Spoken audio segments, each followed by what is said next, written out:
My son's Thanksgiving dinner felt warm and perfect until my phone rang with an unknown number.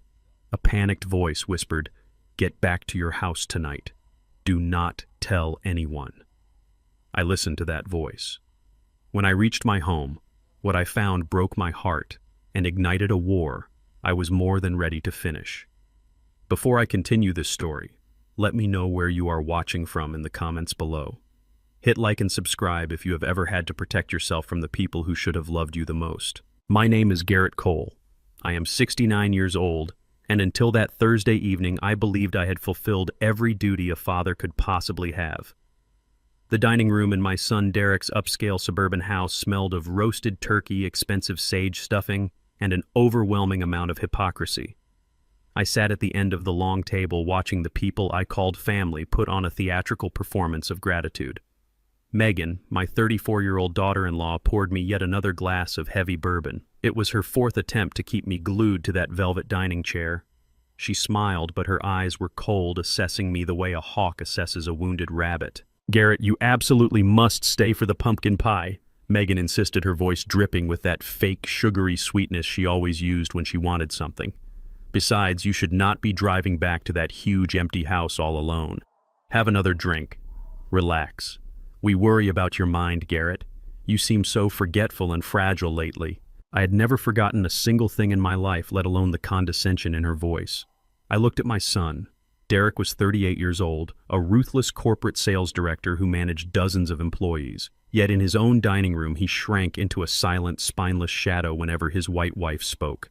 He focused intensely on slicing the turkey, deliberately avoiding my gaze. He knew Megan was insulting me, building a narrative of my supposed senility right to my face, but he lacked the courage to defend the father who had sacrificed everything to put him through college. The atmosphere was suffocating. Every comment Megan made was a thinly veiled insult wrapped in false concern. She worked in the credit department of a major bank, and her entire worldview revolved around numbers, assets, and leverage.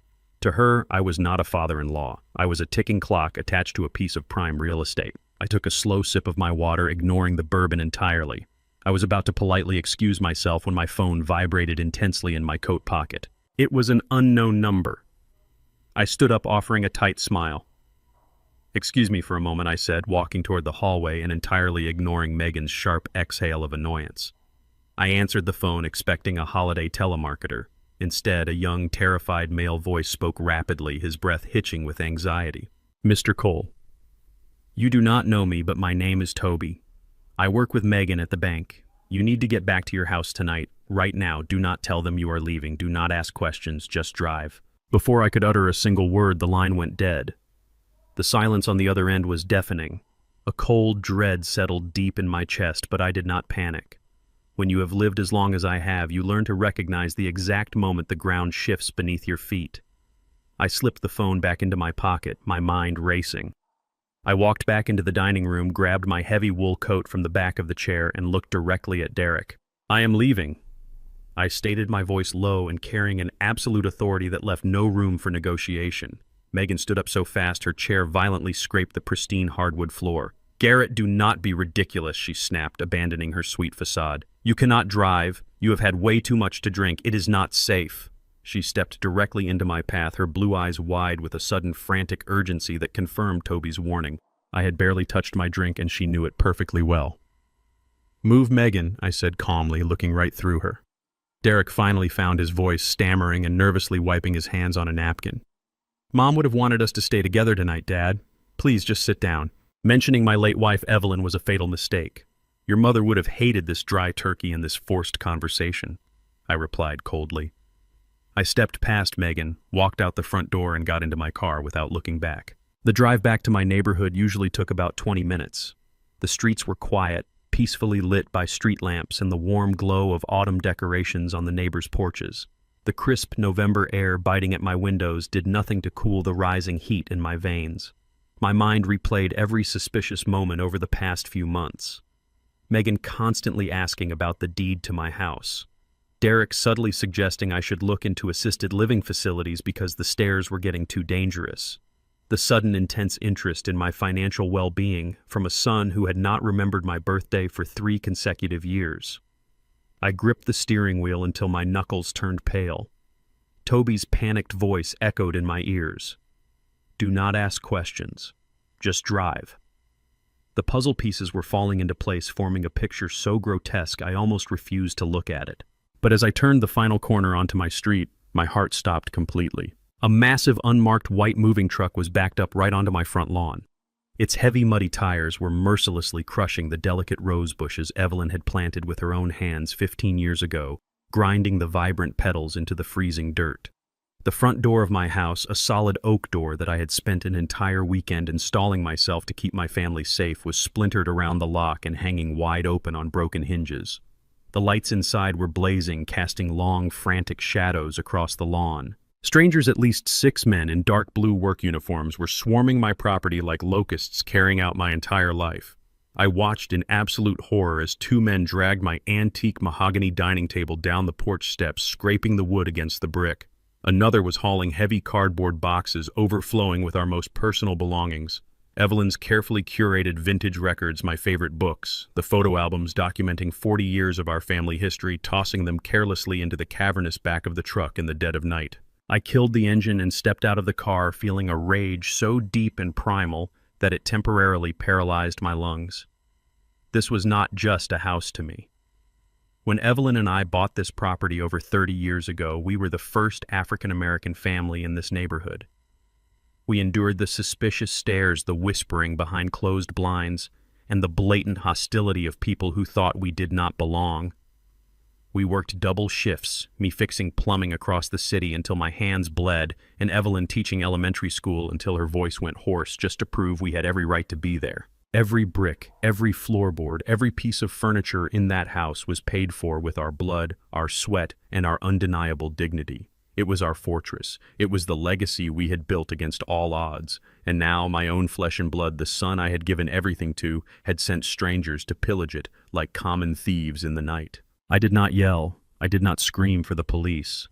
I walked slowly up my driveway, the gravel crunching under my shoes. My hands were clenched into tight fists inside my coat pockets, my mind calculating every single step of the war I was about to wage. A burly man with a thick beard and a heavy clipboard emerged from my front hallway, barking orders at the movers to hurry up. He saw me approaching and stopped, casually wiping sweat from his forehead. He did not look guilty. He did not look like a criminal caught red-handed in the middle of a burglary. He looked entirely annoyed by my presence. He walked down the porch steps, stepping right over a shattered piece of my front door frame, and approached me with an air of absolute confidence. "You must be Garrett," he said, his tone dismissive and flat. He did not offer an apology. Instead, he reached into his heavy jacket, pulled out a folded, officially stamped legal document, and shoved it directly toward my chest. I took the heavy parchment paper from his calloused hand, holding it up to the harsh yellow glare of the truck headlights. The bold black letters at the top of the page seemed to vibrate in the freezing autumn air. Medical and financial power of attorney. I skimmed the dense legal jargon, my eyes scanning past the clauses granting absolute control over my property, my medical decisions, and my financial assets to Derek Cole and Megan Cole. But it was the bottom of the second page that made my blood run entirely cold. There, stark and undeniably authentic, was my own signature. I stared at the ink, my mind racing backward through time, searching for the exact moment I had signed my life away. Then the memory hit me with the force of a physical blow. 3 months ago, I was in the hospital for a minor routine surgery on my knee. I was groggy from the anesthesia, fighting a dull ache in my leg when Megan visited my room. She brought me a thick stack of what she claimed were standard hospital discharge forms and insurance waivers. She had smiled that same calculating, sweet smile, handing me a pen and pointing exactly where to sign to speed up the process so I could go home and rest. I trusted my son's wife. I signed the papers without putting on my reading glasses. She had buried this power of attorney right in the middle of that stack, using my drug-induced haze to steal my independence. The foreman crossed his arms over his chest, his breath turning to white steam in the night air. "Look, buddy," he said, his voice entirely devoid of sympathy. "I do not care about family drama. Your son and his wife hired my company this morning. They showed us the notarized paperwork. They told us you were being moved to an assisted living facility tonight due to severe cognitive decline, and they needed the house cleared for an immediate staging and sale. If you have a problem, take it up with them. We are just doing our job." He turned his back on me and shouted at 2 men carrying out my vintage leather armchair. I looked at the document again. It was notarized. Megan worked in the credit department of a major bank. She had access to in-house notaries, people who would stamp a document without asking questions if a senior colleague asked for a quick favor. The trap had been set perfectly. If I called the police right now, the officers would arrive, look at a legally binding notarized document, and look at an angry, distressed 69-year-old black man making wild accusations against his successful son. Megan would play the victim. She would show them this piece of paper, claim I was having a violent dementia episode, and they would likely drag me away for a mandatory psychiatric hold. That was exactly what she wanted. I would not give her the satisfaction of a reaction.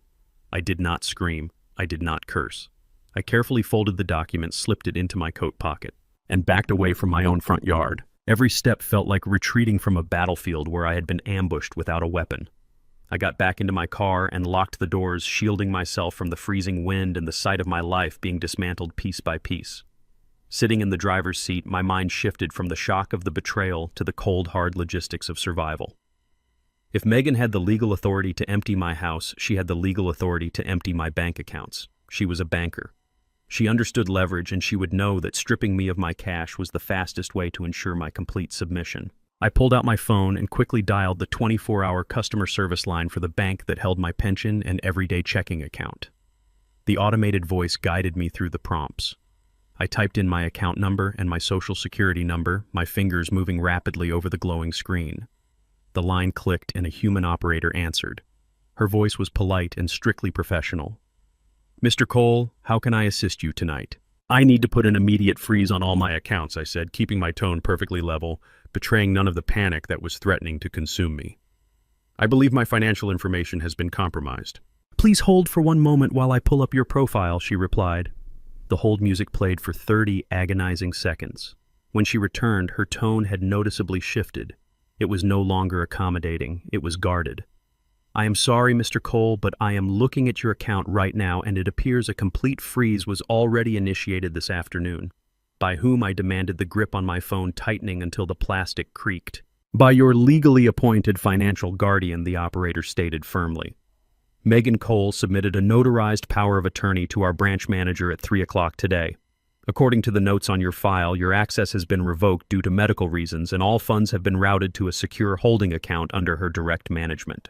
Because she is a verified banking official, the transfer was expedited. I cannot authorize any transactions or grant you access without her explicit written consent." She had locked me out. Using her corporate credentials and the stolen signature, Megan had severed my lifeline. The pension I had earned over 40 grueling years of labor, the savings I used to pay for my groceries and electricity, it was all gone. She had executed a flawless financial execution while serving me roasted turkey and smiling in my face. I thanked the operator and ended the call. The silence inside my car was heavy and absolute. I was officially a ghost in my own life. I stared through the windshield at the massive moving truck, watching my son's hired hands carry away Evelyn's antique cedar chest. Seeing it violated like that brought a bitter memory of Derek to the surface. Even as a young boy, Derek possessed an insatiable, bottomless greed. Evelyn used to say he had a hole in his soul that no amount of allowance or new toys could ever fill. Whenever we bought him something, he never appreciated it. He only looked at what the neighbor kids had and complained that it was not enough. I spent my life trying to teach him the value of hard work, trying to show him that respect was earned, not demanded. But he always preferred the easy way out. He wanted the corner office without putting in the hours. He wanted the luxury lifestyle without the sweat. And when he married Megan, a woman whose entire existence was defined by price tags and profit margins, that childhood greed mutated into something truly monstrous. Together, they had decided my life was worth more to them liquidated. I reached into my back pocket and pulled out my leather wallet. I opened it under the dim dome light of the car. I had exactly $42 in cash. My credit cards were useless pieces of plastic. My home, the fortress I had built with my bare hands, was being stripped down to the studs by strangers. I had no access to my pension. The temperature outside was plummeting below freezing, and the biting wind howled against the car windows. I was a 69-year-old man, completely erased from the system, left sitting in the freezing cold with nowhere to sleep and no one to call. But as I turned the ignition key to start the heater, a slow, dangerous clarity washed over me. They thought I was just a retired plumber with a nice house and a modest pension. They thought they had taken everything. They had absolutely no idea who they were really dealing with. I drove away from this neighborhood that had been my sanctuary for 3 decades. The streets were slick with frost matching the icy resolve settling over my mind. With only $42 to my name, my options were severely limited. I navigated toward the industrial outskirts of the city, pulling into the cracked asphalt parking lot of a rundown highway motel. A flickering neon vacancy sign buzzed overhead like a dying insect. I paid the night clerk $35 in cash for a room that smelled of stale smoke and damp carpet. Sitting on the edge of the sagging mattress, still wearing my heavy wool coat because the room heater was broken, my phone vibrated against the cheap laminate nightstand. The caller ID flashed Derek's name. I let it ring 3 times, controlling my breathing before answering. "Dad, where are you?" Derek's voice flooded the speaker, laced with a frantic, exaggerated concern that turned my stomach. "You left the house so abruptly. Megan is absolutely terrified you got lost on the way home. We have been worried sick." I closed my eyes. The performance was sickeningly transparent. He was not calling out of genuine fear for my safety. He was calling to establish a timeline. He wanted me to sound disoriented on a recorded line, or better yet, to admit I was wandering aimlessly. It was all part of their carefully orchestrated narrative to legally cement my supposed dementia. They needed a record of me acting erratically to justify the moving truck currently emptying my house and the forged power of attorney. "I am perfectly fine, son," I replied, my voice steady, betraying zero emotion. I just felt incredibly tired after the heavy meal. I did not want to risk falling asleep at the wheel, so I checked into a motel off the highway to rest for the night. I will head home in the morning. There was a slight pause on his end. He was surprised by my clarity. A motel dad, that is exactly why Megan was saying, "You need supervision. You should not be staying in strange places. Just tell me where you are, and I will come pick you up right now. We can go to your house and get you settled." He wanted to know if I had been to the house yet. He was fishing to see if the element of surprise had been ruined. I smiled into the dark, empty room. "Do not worry about me, Derek. Get some sleep. Tell Megan I appreciate her concern." I hung up the phone and set it face down. They thought they had backed a frail old man into a corner. They had no idea they had just handed me the element of surprise. Morning broke with a harsh gray light filtering through the dirty motel blinds. I washed my face in the rusted sink, buttoned my coat, and left my remaining $7 on the nightstand as a tip for the housekeeper. I had no time to waste on phone operators hiding behind corporate scripts. I drove directly to the main branch of my local bank, the place where I had deposited my plumbing checks for over 30 years. I walked through the polished glass doors with my head held high, ignoring the exhaustion aching in my bones. I bypassed the tellers and walked straight to the glass-walled office of the branch manager, a man named Richard, whom I had known for nearly a decade. Richard looked up from his computer, his face instantly dropping into an expression of profound discomfort when he saw me standing in his doorway. "Mr. Cole," he stammered, standing up awkwardly. "Please come in, have a seat." I remained standing. "Richard," I said, keeping my voice low but sharp enough to cut glass, "I want a physical printout of my account activities from the last 24 hours. I was told last night that my accounts were frozen by my daughter-in-law. I need to know exactly what she did." Richard swallowed hard, avoiding my gaze. He nervously clicked his mouse, bringing up my profile. "Mr. Cole, my hands are legally tied. Megan submitted a notarized financial guardianship order yesterday afternoon. Because she is a senior credit officer at our partner institution across town, her credentials allowed her to bypass the standard 72-hour review period for power of attorney documents. She flagged your account for emergency medical intervention." I leaned over his desk, planting my hands firmly on the polished wood. "Did she just freeze the funds, Richard? Or did she move them?" He hesitated, his eyes darting to the closed door of his office. "She executed an expedited wire transfer at 8 o'clock this morning just as the banking window opened. She utilized an internal institutional override code to clear the fraud alerts. Mr. Cole, she completely drained the liquid assets. All $60,000 of your retirement savings were transferred into an external holding account registered under her name. There is nothing left in your primary accounts but the minimum maintenance balance." The sheer audacity of the theft hit me like a physical strike. She had not just locked me out of my money to control me. She had stolen the cash outright. $60,000 was not a fortune to a Wall Street executive, but to a retired plumber it was a lifeline. It was the money I used to pay for my property taxes, my groceries, and my utilities. By moving it instantly using her white-collar banking clearance, she ensured I could not hire a lawyer, rent an apartment, or even buy a warm meal. She had executed a flawless financial assassination using the very banking protocols designed to protect seniors from fraud to commit the ultimate robbery. I walked out of the bank and stepped into the freezing morning air, my breath turning to vapor. I sat in my car and stared at the steering wheel. Megan's strategy was brilliantly evil. She had weaponized her corporate job against me. She knew the loopholes, the override codes, and the bureaucratic red tape. She assumed that because I was a blue-collar worker who spent his life fixing pipes and crawling under houses, I would be financially illiterate and utterly helpless against institutional theft. She thought my entire net worth was contained in that single $60,000 checking account and the brick house she was currently trying to sell. But Megan and Derek did not understand the philosophy Evelyn and I had lived by our entire marriage. We believed in invisible wealth. We knew that flashy cars and bloated bank accounts only attracted predators. We had deliberately kept my primary checking account modest. The $60,000 Megan just stole was nothing but surface money. It was the decoy. I reached into my coat pocket and pulled out my phone. I bypassed my usual contacts, scrolling past the numbers for my doctor, my neighbors, and my treacherous son. I navigated to a hidden encrypted application I had not opened in over 5 years. I dialed a private number. The phone rang only twice before a deep, authoritative voice answered. Robert Pierce. Law firm, the voice stated. Robert, I said, staring at my reflection in the rearview mirror. It is Garrett Cole. There was a brief pause, followed by the sound of a heavy pen dropping onto a desk. Garrett, it has been a long time. Tell me who I need to destroy. My son and his wife just stole my Surface accounts and tried to sell my house out from under me. I replied, my voice steady and cold as steel. It is time to wake up the Ghost Trust. I need you to crush them. I drove straight to the financial district, navigating the labyrinth of towering steel and glass until I reached the skyscraper that housed Robert Pierce's law firm. Robert was not just a lawyer. He was a corporate shark, a man whose entire career was built on dismembering hostile takeovers and burying financial predators. When Evelyn and I liquidated our assets years ago, Robert was the architect who constructed the impenetrable legal fortress around our real wealth.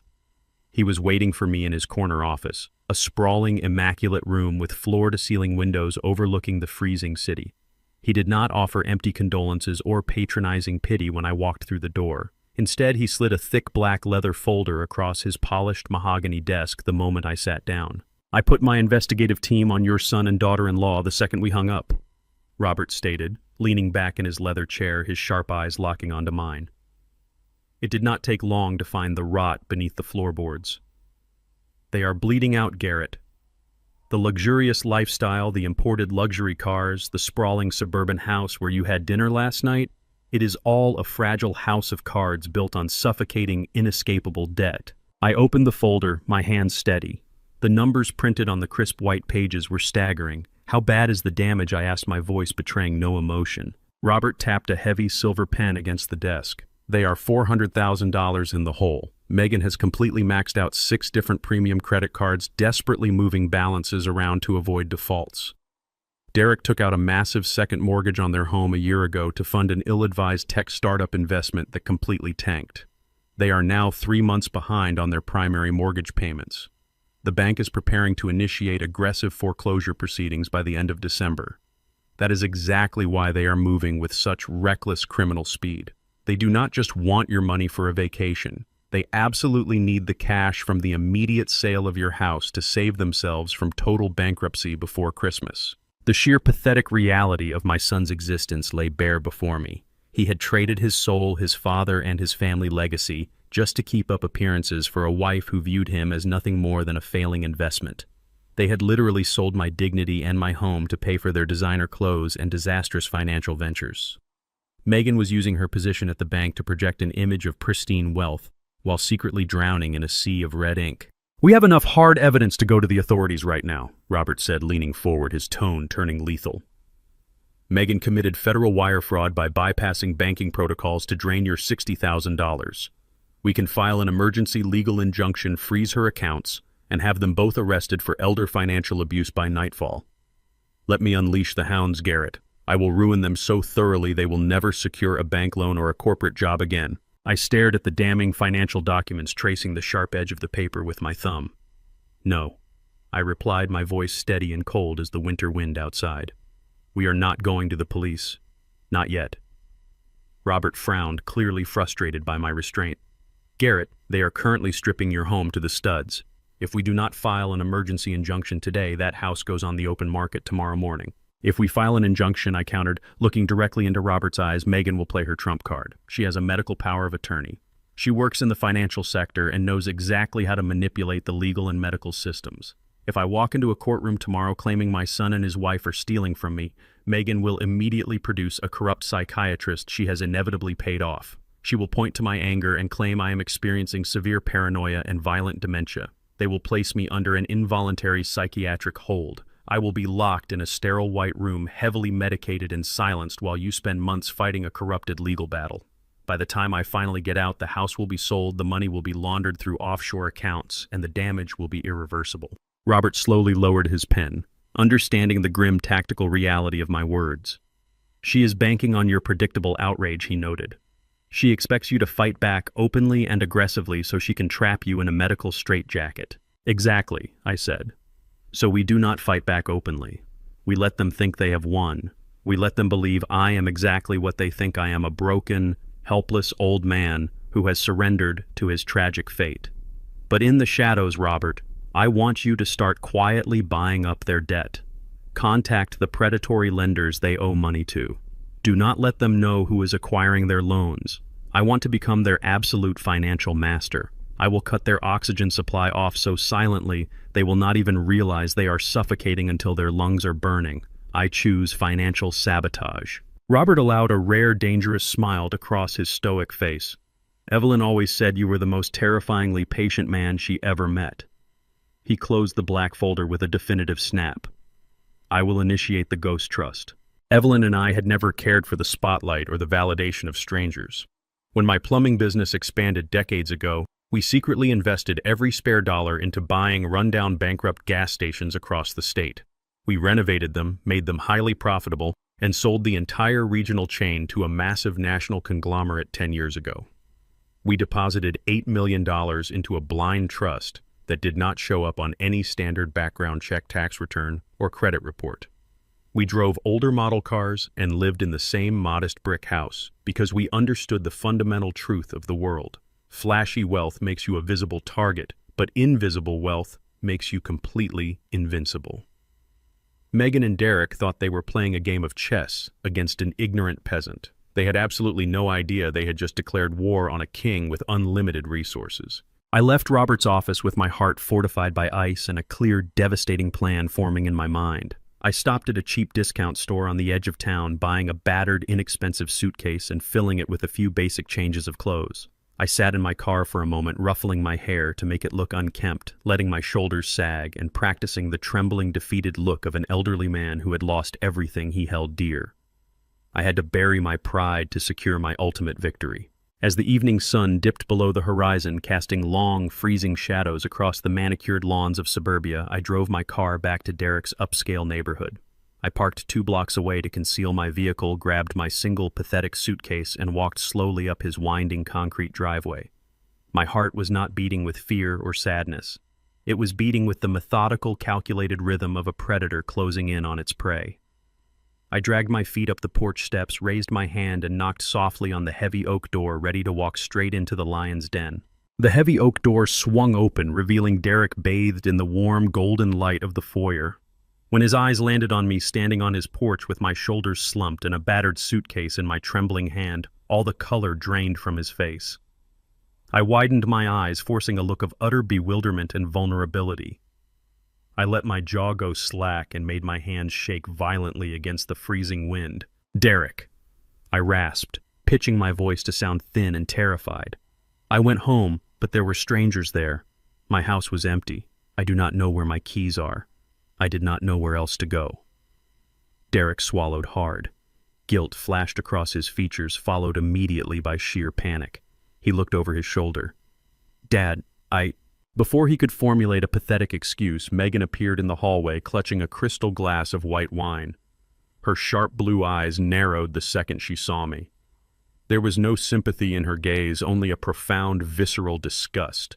She looked at me the way one might look at a stray dog tracking mud onto a pristine white rug. She marched to the door and pulled Derek aside, hissing in a harsh whisper that was loud enough for me to hear. "What is he doing here? I thought you said the facility would pick him up in the morning. He looks completely lost." "Megan," Derek whispered back, his voice trembling. "We cannot just leave him on the porch in the freezing cold. The neighbors will see." Megan sighed dramatically, rolling her eyes as if burdened by the greatest inconvenience in the world. She stepped forward and put on her sickeningly sweet, patronizing voice. "Oh, Garrett, you poor thing. Your memory must be playing tricks on you again. We are selling that big, drafty old house for your own good. Come inside before you catch pneumonia." I shuffled across the threshold, dragging my feet, leaning heavily on the doorframe. I expected to be led to one of their 3 immaculate guest bedrooms on the 2nd floor. Instead, Megan marched past the grand staircase and opened a narrow, reinforced door near the kitchen pantry. "The guest rooms are currently being renovated," she lied smoothly, not even bothering to sound convincing. "You will have to stay down here for the night. It is safer anyway. No stairs for you to fall down." She flipped a switch. A single flickering bare bulb illuminated an unfinished, windowless basement. The air was thick with dampness and the sharp smell of mildew. The concrete floor was freezing, and the only piece of furniture was a rusty metal folding cot with a thin, stained mattress pushed against the far wall. It was a space meant for discarded boxes, not a human being. It was a holding cell. Derek stood at the top of the stairs, looking down at the miserable cot. He opened his mouth, perhaps to object, but Megan shot him a single icy glare, and he instantly looked away, staring at his expensive leather shoes. "Get some sleep, Garrett," Megan said cheerfully. "We will sort out your permanent facility tomorrow." She slammed the door shut, plunging me into the damp, isolating silence. The heavy deadbolt clicked into place from the outside.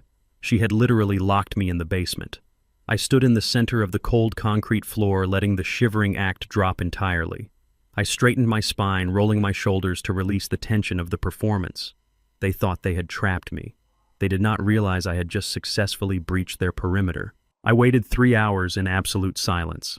I sat on the edge of the miserable cot, listening to the muffled footsteps above me until the house settled into the deep, heavy quiet of the dead of night. At 2 a.m, I stood up. I reached into my cheap suitcase and pulled out a small, specialized leather pouch provided by Robert's security team earlier that afternoon. Inside was a state-of-the-art micro-audio transmitter no larger than a standard coin, capable of broadcasting crystal-clear audio directly to an encrypted application on my phone. Using a thin piece of wire I had extracted from the cot's springs, I skillfully picked the cheap deadbolt on the basement door in under 30 seconds. Decades of working as a plumber had taught me how to navigate the intricate mechanics of old locks. I slipped out of the basement and moved through their dark, sprawling house with the silent, predatory grace of a phantom. I bypassed the squeaking floorboards in the hallway and entered their formal dining room. I knew from Robert's dossier that Megan conducted her most sensitive, off-the-books business calls from the head of this massive mahogany table early in the morning before Derek woke up. I crawled underneath the table, securely fastening the adhesive side of the micro-recorder deep within the wooden grooves where no one would ever feel or see it. I slipped back into the basement and locked the door behind me, settling in to wait. The payoff came faster than I expected. At 6 a.m, my phone vibrated in the dark. I put in my wireless earpiece and activated the listening app. Megan's sharp, impatient voice came through with perfect clarity. She was on a phone call. "Vince, I do not care what the standard market rate is," Megan hissed. "I need this property liquidated immediately. No inspections, no bank appraisals, no traditional listings. I want an all-cash buyer, and I want the closing finalized by the end of next week." A man's voice, raspy and arrogant, responded on speakerphone. "A 7-day cash close on a property that size. That is going to require finding someone who asks 0 questions, Megan. My buyers are going to want a severe discount, and I am going to want a massive cut for expediting a shady deal. 40% below market value minimum."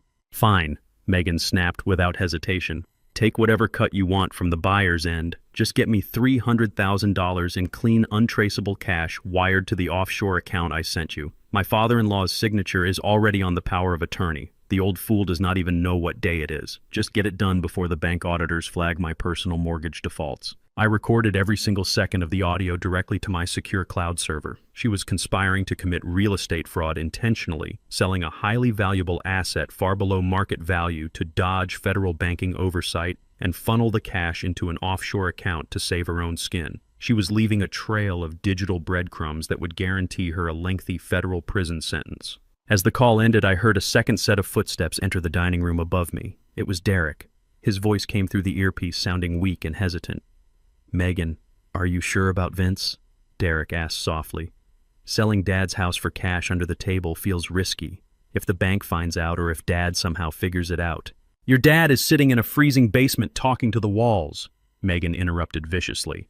"And if you want to keep your imported car and your country club membership, you will shut your mouth and let me handle the adults' work.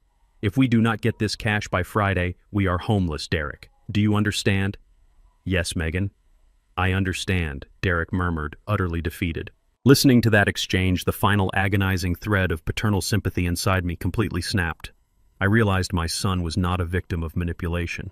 He was a willing, cowardly accomplice. He had traded his father's life for his wife's approval. He was beyond saving, and I no longer had any desire to save him. I needed to gather more intelligence on where Megan was keeping her physical banking ledgers. I waited until I heard Derek leave for work and Megan head upstairs to shower. I picked the basement lock again and quietly made my way to the first floor. I adopted my hunched, confused posture just in case and wandered toward Megan's home office. The door was slightly ajar. I pushed it open and saw a stack of past-due mortgage notices and legal banking documents spread across her pristine glass desk. I stepped inside, my eyes scanning the devastating proof of their financial ruin. Suddenly, the hardwood floor creaked behind me. "What exactly do you think you are looking at?" Megan's voice cut through the silence like a cracking whip, freezing the blood in my veins. I froze, keeping my back to her for a split second to compose my features. I forced my shoulders to slump, letting my hands shake as I slowly turned around. I stared at her with wide, vacant eyes, adopting the exact persona she expected. "I was just looking for the bathroom," I mumbled, pitching my voice to sound raspy and disoriented. "The hallway is so dark, I got confused." Megan did not lower her guard. She stepped fully into the home office, her eyes darting from my face to the stack of past-due mortgage notices lying completely exposed on her desk. She was a predator, and she knew the scent of danger. She stepped closer, her gaze turning utterly lethal as she studied my posture.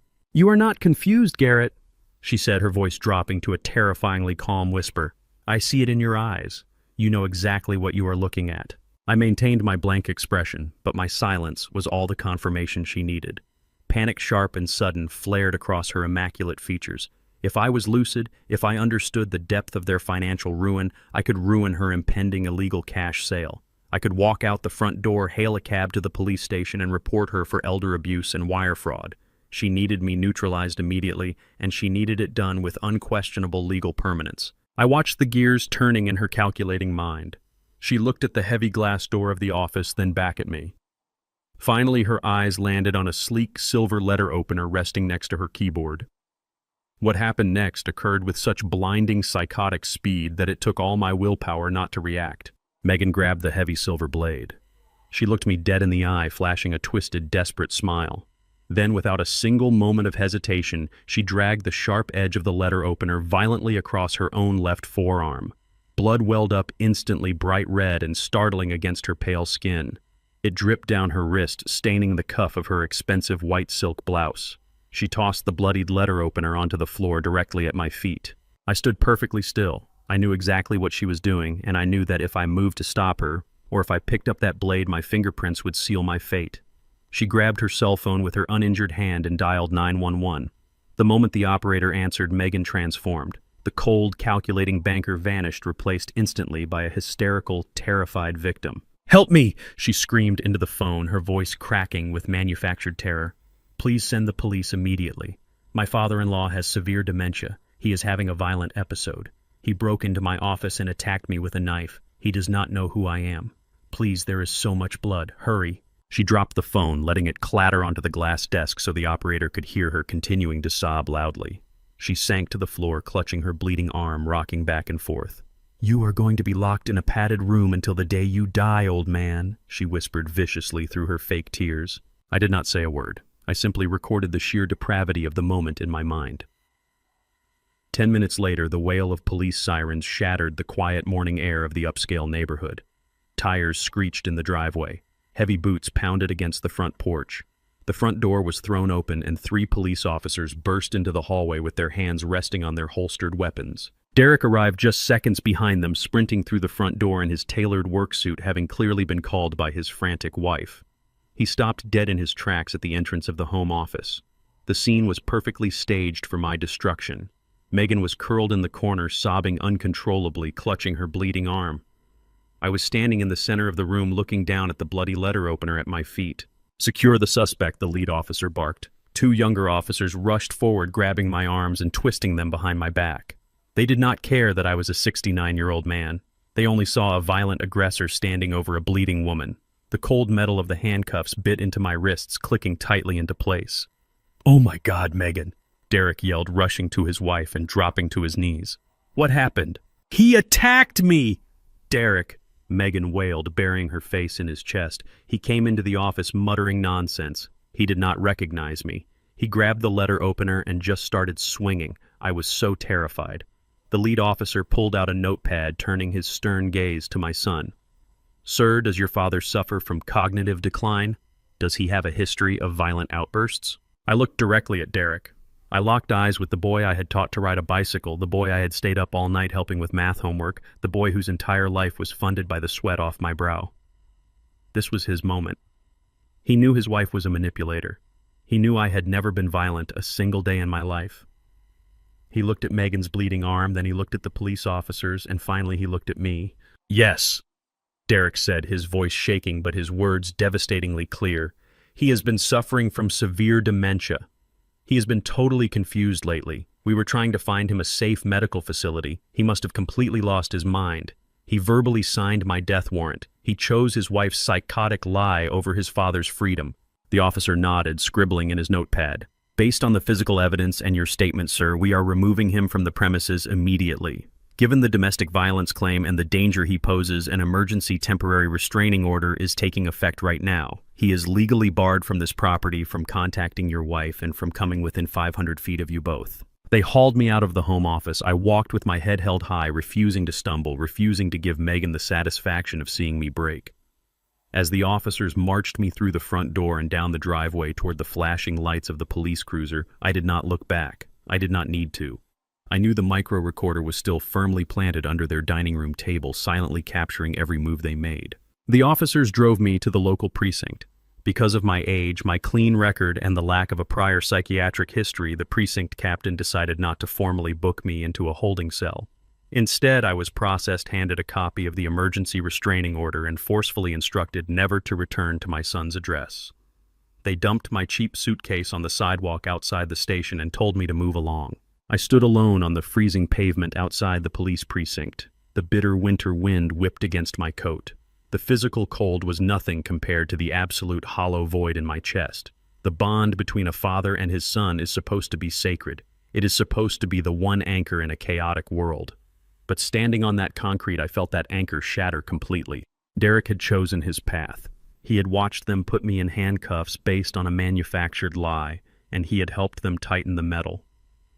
A single hot tear escaped my eye and rolled down my weathered cheek. It was not a tear of self-pity. It was a tear for Evelyn. It was a tear mourning the death of the boy we had loved, acknowledging that the son we raised was officially gone. I reached up and wiped the moisture from my face. That was the last tear I would ever shed for Derek Cole. The mourning period was over. I picked up my cheap suitcase and walked 3 blocks to a commercial parking garage where I had stashed my car the night before. I unlocked the door, sat in the driver's seat, and turned on the engine to let the heater thaw my frozen hands. The time for playing the helpless victim had expired. I reached into my coat pocket and pulled out my leather wallet. I bypassed the empty slots where my stolen credit cards used to reside. I slipped my fingernail into a hidden reinforced seam at the very back of the billfold. I pulled out a heavy matte black metal bank card. It bore no corporate logo, no bank name, and no flashy numbers. It just had a secure gold chip and my name printed in sleek, minimalist silver letters. It was the master key to the Ghost Trust. It was an instrument of absolute financial annihilation, and I had not used it in over a decade. I stared at the heavy metal in my hand, feeling the immense crushing power it represented. Megan wanted to destroy my life with a piece of paper. I was going to erase her entire existence with a piece of metal. I slid the matte black metal card back into my wallet and put the car in gear.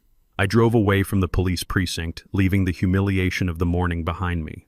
My destination was not a standard retail bank with drive-through windows and cheerful tellers handing out promotional items.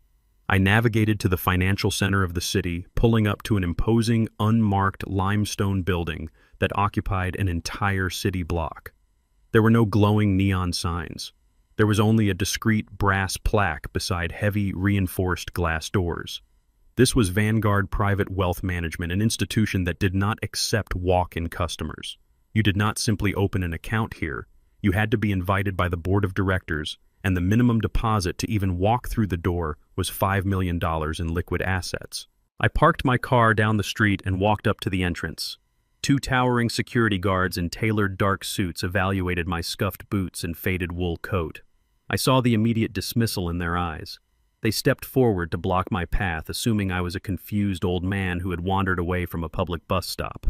I did not speak a single word. I simply reached into my pocket and held up the black metal card. The guards froze in their tracks. Their posture instantly shifted from intimidation to absolute deference. They stepped aside and quickly pulled open the heavy glass doors for me. Inside the lobby was a sanctuary of hushed whispers, polished marble floors, and dark walnut paneling. A sharply dressed executive director approached me immediately. "Welcome back, Mr. Cole," he said, his voice dropping to a respectful murmur. "It has been quite some time. We have your private suite prepared." He escorted me into a soundproof, windowless room deep within the building. He handed me an encrypted tablet and left me completely alone. I entered my biometric data and typed in the complex alphanumeric passcode Evelyn and I had memorized over a decade ago. The screen loaded, displaying the current balance of the Ghost Trust.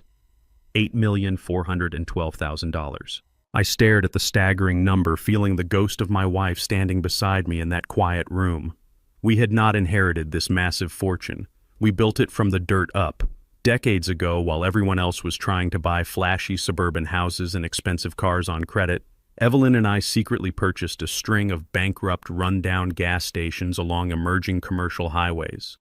We renovated them, worked 20-hour days, and eventually sold the entire highly profitable chain to a national conglomerate. We took that massive cash payout and buried it in this blind trust.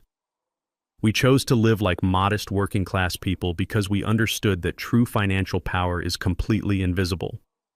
Now that invisible power was fully awake and ready to strike with devastating force. I tapped the screen, authorizing an immediate transfer of $250,000 into a newly created, untraceable corporate checking account. I walked out of the bank feeling a profound sense of lethal calm. I drove straight to the towering glass skyscraper where my lawyer Robert Pierce operated. I bypassed the receptionist and walked directly into his corner office. "I have unlocked the trust," I told him, dropping the new corporate checkbook onto his polished mahogany desk. "Now I want you to hire the most ruthless corporate espionage firm in this city. I do not want cheap private detectives taking blurry photos from parked cars. I want digital forensic experts. I want former federal agents who know exactly how to completely dismantle a corrupt banking executive." Robert did not hesitate for a second. He picked up his secure phone and made a single phone call. Within 2 hours, we were sitting in a sterile, secure conference room across from 3 men in sharp, tailored suits. They were the apex predators of the intelligence sector, specializing in corporate fraud, digital tracing, and total financial ruin. The lead investigator, a cold-eyed man named Vance, opened his laptop. "Who is the target?" he asked. "Her name is Megan Cole," I stated, sliding a photograph of my daughter-in-law across the large conference table. "She is a senior credit officer at the First National Bank downtown. She thinks she is completely untouchable because she knows how to manipulate bureaucratic loopholes. I want you to tear her professional life down to the microscopic level. I want her work emails, her internal chat logs, her transaction histories, and her deleted files. I want every single digital footprint she has left over the past 5 years. She is currently trying to execute a fraudulent all-cash sale of my property to cover massive personal debts. If she is willing to commit felony elder abuse and forge legal documents in broad daylight, I guarantee she is hiding much darker secrets in the shadows of her corporate job." Vance looked at the photograph, then looked up at me. "Bypassing commercial bank firewalls and digging into a senior executive's secure files is highly complex. It is going to be incredibly expensive, Mr. Cole." "I do not care what it costs," I replied, my voice steady and completely devoid of mercy. You have a blank check. Spend whatever it takes to get the job done. I want her completely exposed, and I want it done before she can close the sale on my house." The investigators immediately went to work packing up their equipment with professional efficiency. I left the building and checked into an ultra-luxury high-security penthouse suite under a corporate alias provided by Robert. Sitting on a leather sofa overlooking the sprawling city skyline, I poured myself a glass of aged bourbon and reflected on the sheer pathetic irony of my son's existence. Derek and Megan were the perfect embodiment of modern flashy debt. They drove imported luxury vehicles they did not own, wore designer clothes bought with high-interest credit cards, and projected an image of supreme, untouchable wealth while suffocating under a mountain of unpaid bills. They measured their entire worth by what other people could see. Evelyn and I had chosen the exact opposite path. We understood that silent wealth is the only real wealth. Silent wealth does not need to show off or seek validation. It waits patiently in the dark, gathering immense strength, ready to deploy devastating force precisely when it is needed. Megan thought she had crushed a helpless old man by using her banking clearance to drain a measly $60,000. She thought she was a financial genius. She had absolutely no idea she had just declared war on a man who could buy her entire neighborhood in cash and still have millions left over. I spent the next 48 hours waiting in absolute silence. I did not contact Derek. I completely ignored the vicious messages Megan sent to my phone demanding I sign additional medical waivers or face permanent institutionalization. I simply watched the city lights from my penthouse window and let the trap close tightly around them. On the morning of the third day, there was a sharp, rhythmic knock on my penthouse door. I opened it to find Vance standing in the hallway. He was holding a thick, encrypted flash drive and a heavy red manila folder. He did not smile. He looked at me with a mixture of professional awe and grim satisfaction. "You were absolutely right about her," Mr. Cole Vance said, stepping into the room and dropping the heavy folder onto the glass coffee table. "What is inside this file is not just professional misconduct, it is systemic, predatory fraud on a massive scale. We found exactly what she has been hiding, and it is going to put your daughter-in-law in a federal penitentiary for a very long time." I opened the heavy red folder, the thick cardstock feeling surprisingly light considering the absolute devastation contained within its pages. The top document was an internal banking ledger covered in aggressive red highlights, complex routing numbers, and flagged transaction histories. Vance leaned over the glass coffee table, pointing a steady finger at a specific cluster of offshore transfers dating back 18 months. "Megan is not just a terrible daughter-in-law," Mr. Cole Vance explained, his voice low and clinical. "She is an active, calculating predator. She has been specifically targeting elderly clients at First National Bank for years. We traced her digital footprint. She actively seeks out clients with early-stage dementia or those who do not have immediate family members, actively monitoring their monthly statements." Vance flipped the page, revealing a disturbing pattern of forged authorizations and internal bank memos. "She set up sophisticated automated diversion algorithms," Vance continued. "She has been skimming thousands of dollars a month from these vulnerable accounts, funneling the money through a labyrinth of dummy corporations before it eventually lands in her personal offshore holdings. She gaslights the victims if they ever notice a discrepancy, claiming it is just standard banking fees or taxes they simply forgot about." The sheer magnitude of her cruelty made my jaw tighten. She was a monster operating in a tailored business suit. "But she got arrogant," Vance said, tapping a particularly alarming spreadsheet. 2 months ago, she got greedy and siphoned a massive chunk of capital from a high net worth estate to cover the skyrocketing interest on Derek's failed startup loans. It was a sloppy move. Now the bank has announced a comprehensive surprise end-of-year corporate audit. The federal compliance officers are arriving in early December. Megan is currently sitting on a $350,000 black hole in her ledger. The puzzle pieces snap together with a sickening clarity. The rush to sell my house for cash under the table to a shady real estate broker. The sudden Thanksgiving ambush to keep me disoriented. The forged medical power of attorney.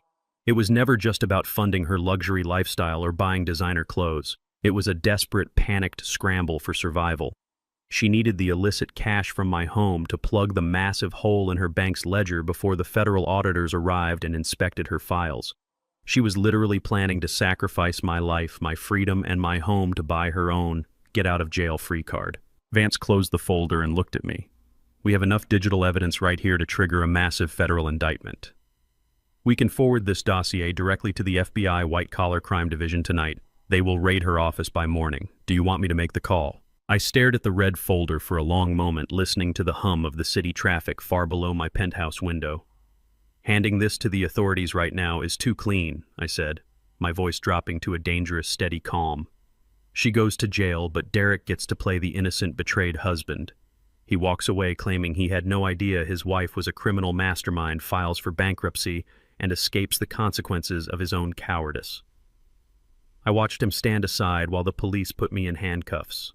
I watched him trade his father for a woman who views him as nothing more than a convenient shield. I want them both trapped in a cage of their own making. I picked up my secure phone and dialed Robert Pierce. My lawyer answered on the first ring. Robert, I said I want to talk about my son's debt. You mentioned earlier that he owes roughly $400,000 largely to aggressive secondary market lenders and predatory credit agencies due to his failed business ventures. That is correct, Robert replied, his tone shifting into pure legal strategy. Derek's tech startup failure and the massive second mortgage he took out were bundled and sold off to a series of aggressive debt collection firms. They hold the liens on his imported cars, his personal assets, and what is left of the equity in his home. I want to buy it.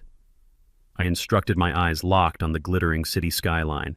Every single penny of it. Set up a blind shell company, call it Evelyn Holdings. Use the ghost trust funds. Purchase Derek's entire debt portfolio at a premium if you have to, but I want exclusive, undisputed ownership of his financial obligations by tomorrow morning. I want the legal right to foreclose on his vehicles, garnish his wages, and seize his remaining assets the exact second he defaults. Robert let out a low, dark chuckle over the line. A hostile financial takeover of your own son. It is a brilliant, vicious maneuver, Garrett. By purchasing the debt through a shielded LLC, Derek will simply think his loans were bought out by a faceless, ruthless corporate creditor. He will be entirely unaware that the man holding the leash, the man who legally owns his entire existence on paper, is the father he locked in a freezing basement. I will have my acquisitions team finalize the purchase agreements before sunrise. I ended the call and thanked Vance for his exceptional work, dismissing the investigators for the night. Left alone in the sprawling luxury of the penthouse, I poured myself a small glass of water and stood by the floor-to-ceiling window. 40 years of working as a master plumber had taught me one indisputable truth about pressure. When a pipe is severely compromised, when the rot has taken hold deep within the system, you do not just patch the surface and walk away. You let the pressure build. You watch the microscopic cracks spread, letting the system push itself to the absolute breaking point. Then, when the tension is at its maximum, you turn the main valve and let the entire structure violently collapse under its own weight. I had the meticulous financial patience to wait for that exact moment. I spent the next 24 hours operating in total silence, observing the digital chessboard from my secure suite. Robert's legal team executed the debt purchase flawlessly. For a few $1,000s in premium buyout fees, Evelyn Holdings officially became Derek Cole's sole creditor. My son was now my property. Meanwhile, my bank alerts confirmed that Megan was frantically trying to finalize the shady appraisal of my home, rushing the fraudulent sale to secure her stolen cash. They thought they were sprinting toward the finish line, completely blind to the brick wall I had just constructed across their path. But just as the final signature dried on my son's financial death warrant, my encrypted secure phone vibrated harshly on the marble kitchen counter. I had deliberately kept my old number active, waiting to see if Derek would have the nerve to call me. I checked the screen. It was an unknown number, but the moment I answered, I recognized the frantic, breathless voice immediately. "Mr. Cole," the voice whispered, trembling with sheer terror. "It is Toby. From the bank. From Thanksgiving night." I stood up straight, my senses instantly going on high alert. "Toby," I replied smoothly. "I have been wondering when you would reach out again." "Megan is completely out of her mind," Toby stammered, his words tumbling over each other in a panicked rush. "She is forcing me to digitally forge loan approvals and mask her missing funds. She told me if I do not comply, she will pin the missing $350,000 on my employee ID and have me arrested. I cannot go to the police and I cannot go to the bank managers because she has them fooled. Please, Mr. Cole, I know what she did to your accounts. I know she stole your pension. I need to meet you face to face right now. My life is in danger and you are the only one who understands what she really is." I gave Toby an address for a 24-hour diner on the industrial edge of the city, a place illuminated by flickering fluorescent lights and smelling heavily of stale grease and burnt coffee. It was a location where corporate bankers in tailored suits would never dare to set foot. I arrived 30 minutes early, taking a booth in the far back corner facing the entrance. At exactly 11 o'clock, the diner door chimed. Toby walked in. He was a young man, barely out of his 20s, but he looked as though he had aged a decade in a single week. His tie was loosened, his shirt was wrinkled, and his eyes were bloodshot, darting around the room with the frantic energy of a hunted animal. He spotted me and practically collapsed into the vinyl booth across the table. He did not ask for a menu. He just stared at me, his hands shaking so violently he had to clasp them together on the sticky tabletop. "Mr. Cole," Toby whispered, glancing over his shoulder as if Megan might materialize from the kitchen. "I am so sorry to drag you into this, but you are the only person who knows what she is capable of. She has completely lost her mind. The corporate audit is less than a week away, and she is backed into a corner." I slid a cup of black coffee toward him. "Breathe, Toby. Panic is a useless emotion. It makes you sloppy. Tell me exactly what my daughter-in-law is trying to do." Toby took a gulp of the scalding coffee, wincing but grateful for the anchor. "She is trying to build a firewall out of my career," he explained, his voice thick with despair. "The auditors are going to find the $350,000 deficit in her ledger. She knows she cannot hide the missing funds anymore. So this afternoon, she pulled me into her office, locked the door, and gave me an ultimatum. She wants me to use my junior security clearance to authorize 3 phantom corporate loans. The loans are designed to temporarily inject enough capital into the flagged accounts to make the ledger balance out perfectly before the federal compliance officers run their scan." I leaned back against the vinyl seat, processing the sheer venom of her strategy. "She wants you to execute the fraud using your digital footprint," I said, seeing the trap clearly. Toby nodded miserably, tears of sheer frustration pooling in his eyes. "Exactly. Once the audit is over, the phantom loans will inevitably default. But by then, the auditors will be gone, and the blame will fall entirely on the junior analyst who processed the paperwork. Me. If I refuse to do it, she promised to fire me tomorrow morning for gross insubordination and flag my financial license for suspicious activity. I will be blacklisted. I will never work in the financial sector again. But if I comply when those loans default, the federal investigators will trace the IP address straight to my desk. I will take the fall for her embezzlement, and I will go to federal prison while she plays the shocked, disappointed manager." Megan was not just a thief. She was a parasite. She was perfectly willing to destroy a young man's entire life just to buy herself a few more months of freedom. I looked at the terrified kid across from me. He was drowning, completely paralyzed by the immense weight of corporate leverage. He thought he was trapped in an unwinnable scenario. He did not know that the man sitting across from him owned the board they were playing on. I reached inside my heavy wool coat and pulled out a thick, sealed manila envelope. I slid it across the sticky table. Toby stared at it as if it were a bomb. "Open it," I instructed calmly. His shaking fingers broke the seal. Inside was a comprehensive legal retainer agreement from the law firm of Robert Pierce. It was specifically drafted for the Whistleblower Protection Division, and it was already stamped as paid in full by Evelyn Holdings. Attached to the contract was a cashier's check for $50,000 to cover Toby's immediate living expenses should he be wrongfully terminated. Toby looked up at me, his mouth hanging open in absolute shock. "Mr. Cole, I do not understand. How can you possibly afford a firm like Robert Pierce? This is Tier 1 corporate defense." "I am full of surprises," I replied flatly. "But legal protection is only the shield, Toby. We need a sword." I reached into my pocket a second time and pulled out a small, sleek device that looked exactly like a standard car key fob. It was actually a military-grade digital extraction drive provided to me by Vance's corporate espionage team earlier that day. I placed it gently next to his coffee cup. "Here is what you are going to do," I said, leaning forward, projecting absolute authority. "You are going to go into the bank tomorrow morning. You are going to look terrified. You are going to let her bully you. You will sit at your terminal and you will agree to process those phantom loans exactly as she demands." Toby swallowed hard, his eyes wide. "But Mr. Cole, if I process them, I leave the digital footprint. I am guilty." "You are only guilty if she controls the narrative," I countered. "Before you execute her orders, you will plug this key fob into the back of your terminal. It runs a silent, undetectable cloning program.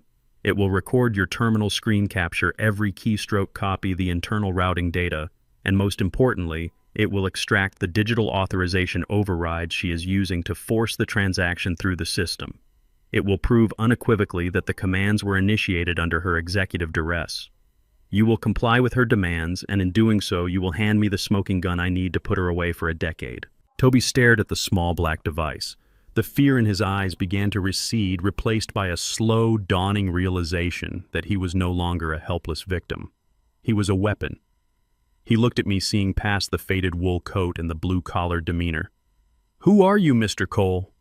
Toby asked, his voice laced with sudden, profound respect. "I am the man who is going to burn her kingdom to the ground," I answered. "Take the drive. Follow my instructions perfectly. Call Robert Pierce in the morning. He will handle your federal immunity paperwork." Toby slipped the device and the legal documents into his briefcase, thanking me profusely before rushing out of the diner into the freezing night. I stayed in the booth for a while longer, drinking the bitter coffee and reflecting on the colossal blast radius of Megan's greed. Some criminals operated out of desperate necessity, but Megan operated out of supreme pathological entitlement. She viewed human beings as disposable assets. She targeted the elderly because she assumed our minds were fading and our voices no longer mattered. She targeted young employees like Toby because they lacked the resources and the leverage to fight back.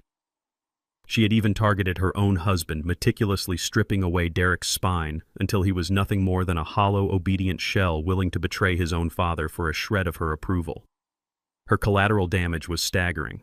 I left a $20 bill on the table and drove back to my secure high-rise penthouse. The city was quiet, but the storm was gathering on the horizon. I walked through the opulent lobby of the building, nodding to the overnight concierge. "Mr. Cole," the concierge called out politely, stepping out from behind the polished marble desk. "A bonded courier dropped this off for you about an hour ago. He said it required a signature, but given your strict privacy instructions, I signed for it on your behalf as the building representative." He handed me a thick, stiff legal envelope. It bore the official seal of the county family court. My instincts flared immediately. I took the envelope up to my suite, turned on the bright overhead lights, and tore open the flap. Inside was an official expedited court summons. Derek and Megan were not waiting for the holidays. They had officially filed a petition for my involuntary psychiatric commitment and emergency medical guardianship. Attached to the summons was a heavily fabricated signed affidavit from a corrupt psychiatrist claiming I was a severe danger to myself and others. They were forcing a competency hearing in front of a judge in exactly 48 hours. If I failed to appear, or if I lost, they would legally strip me of my human rights, lock me in a clinical facility, and seize everything I owned. The final battle lines were drawn. The court order attached to the summons mandated a compulsory psychological evaluation prior to the competency hearing. Megan had not left this critical detail to chance. She had handpicked the physician, a Dr. Philip Thorne, whose private clinic sat in a high-end commercial district. Dr. Thorne was notorious in elite legal and financial circles as a hired gun. He was a man with a medical degree who specialized in rubber-stamping severe dementia diagnoses for wealthy families eager to seize immediate control of their aging parents' estates. He provided the medical justification for financial theft, wrapping a brutal robbery in the sterile white coat of healthcare. I arrived at the clinic the next morning exactly 5 minutes early. I was not alone. Robert Pierce accompanied me, completely stripped of his usual ruthless corporate aura. He wore a simple black suit and a chauffeur's cap, keeping his head respectfully bowed, perfectly playing the role of a hired driver for a frail, confused old man.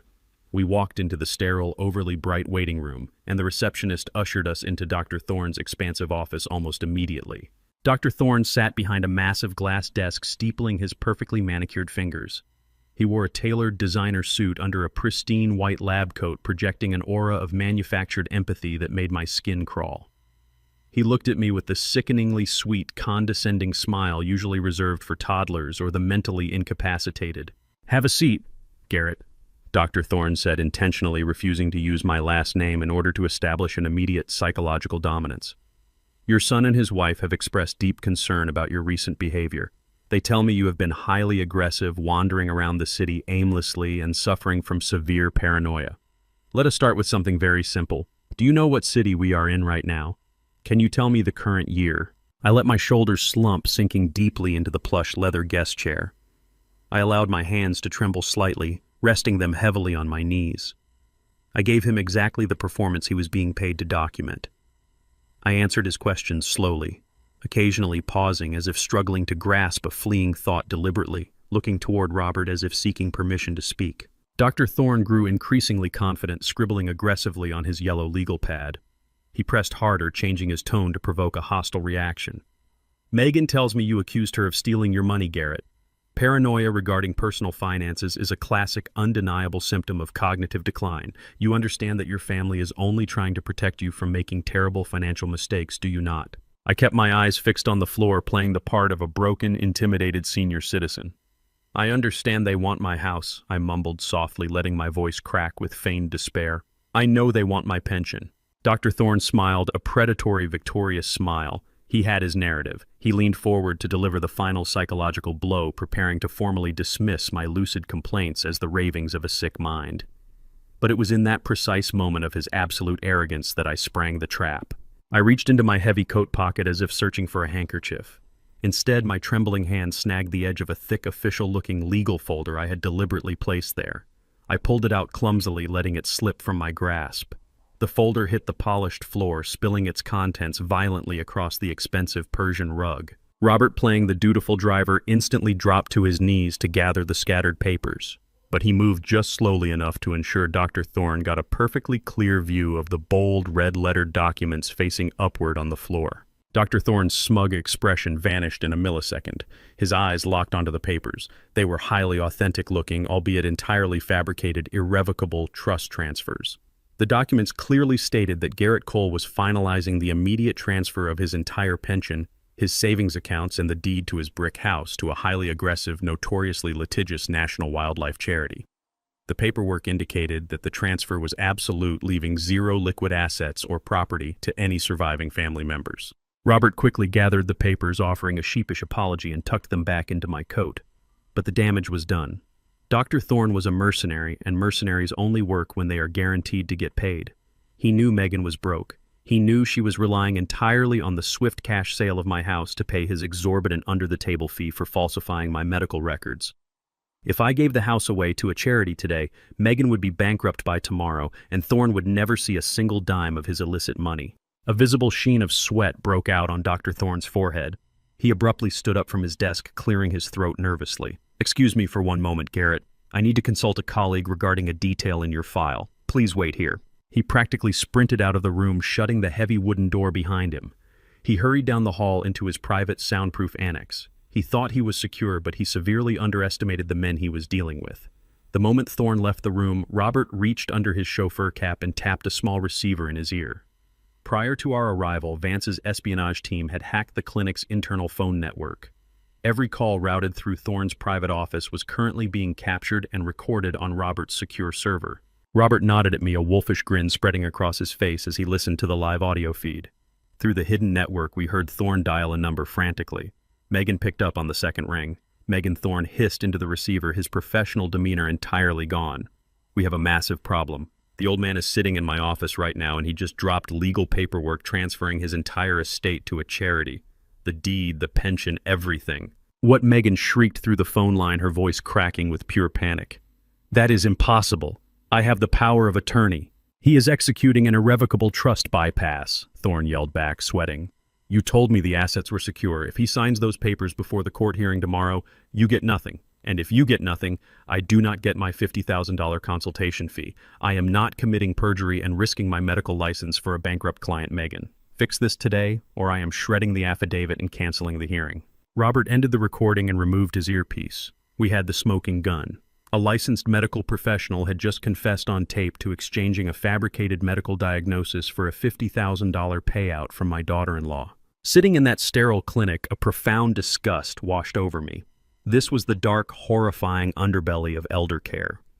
People assume that the greatest threat to a senior citizen is a failing body or a fading mind. The truth is far more sinister. The greatest threat is a system that allows greedy relatives to weaponize medical authority for personal profit. Doctors who took a solemn oath to do no harm were actively participating in a sanitized form of human trafficking, stripping the elderly of their legal rights, their dignity, and their homes, all for a cut of the inheritance. It was a vile, predatory industry that thrived in the shadows, and I was going to completely dismantle this one piece of it. Dr. Thorne returned to the office a few minutes later, pale and visibly shaking. He hurriedly concluded the session, offering vague platitudes before rushing us out the door. He was a rat abandoning a sinking ship, terrified that his payday had just evaporated. As Robert drove us back to the safety of the luxury penthouse, my secure phone vibrated with a new update from Vance's surveillance team. Megan was in total freefall. With Dr. Thorne threatening to back out and the house sale legally stalled by her impending panic over the fake charity documents, her corporate audit was now only days away. She was completely out of time and out of options. The surveillance intercept revealed she was pivoting to a desperate, immediate alternative. Since she could not liquidate the house today, she was going to liquidate what was inside it. She had just contracted a high-end cash-only estate auctioneer to illegally sell off every single piece of Evelyn's priceless antique furniture this coming weekend. She thought she could turn my most precious memories into fast cash. She was about to find out that I was the phantom bidder ready to destroy her. I sat in the darkened living room of my penthouse suite, a secure tablet glowing brightly on the glass coffee table in front of me. Vance, the lead corporate investigator I hired, had easily infiltrated the private estate sale Megan organized. She did not use a public auction house or a legitimate estate liquidator. She was far too desperate and needed cash without the standard 30-day clearing period. Instead, she rented a sleek, modern gallery space downtown, inviting her elite, pretentious country club circle for an exclusive invite-only liquidation event. Through the hidden camera pinned to Vance's lapel, I watched my entire life displayed on cold, sterile pedestals under harsh gallery lighting. There was the handcrafted oak dining table where Derek ate his childhood meals, the table where I had spent countless evenings helping him with his homework. There was Evelyn's prized collection of vintage jazz records and the stunning mid-century cedar chest we saved up for 3 years to buy when we first got married. Megan was standing in the center of the room wearing a designer cocktail dress and holding a crystal flute of champagne. She was laughing loudly with a group of women draped in expensive furs and diamonds mocking the very items she was selling. "Oh, this old thing," Megan sneered, tapping her manicured nails against the pristine glass of Evelyn's antique display cabinet. "My father-in-law hoarded this junk for decades. It is dreadfully outdated, but I suppose it has a certain rustic working-class charm. I am letting it go for an absolute steal today just to clear up storage space before we finalize his medical placement." My jaw tightened. She was selling my wife's heritage for pennies just to save her own skin, masking her financial panic behind a veil of high society arrogance. She had hired a slick, unethical auctioneer who specialized in quick liquidations for desperate socialites. The auctioneer stepped up to the podium, announcing that all sales today required immediate wire transfers or certified cashier checks, bypassing all standard tax declarations. Megan was boldly organizing a black market asset dump right in front of her wealthy friends. The bidding began on the cedar chest. A woman in a fur coat raised her paddle, offering a pathetic $200 for a piece worth at least $3,000. Megan nodded eagerly, radiating a desperate hunger for the cash. I picked up my secure phone and dialed the number for Robert's proxy bidder. We had hired a sophisticated actor with a flawless European accent posing as the acquisition manager for a reclusive foreign billionaire. He was standing at the back of the gallery dressed in a sharp bespoke suit, holding a numbered paddle. $5,000, the proxy announced, his voice echoing with absolute authority through the gallery. Megan's head snapped toward the back of the room. The women in the fur coats gasped in shock. The auctioneer blinked rapidly, then eagerly accepted the bid. For the next hour, I orchestrated a complete financial hijacking from the comfort of my penthouse. Every time Megan's friends tried to bid on Evelyn's heirlooms, my proxy crushed them with absurd, astronomical numbers. A vintage armchair worth $500 went for $10,000. The mahogany dining table sold for $25,000.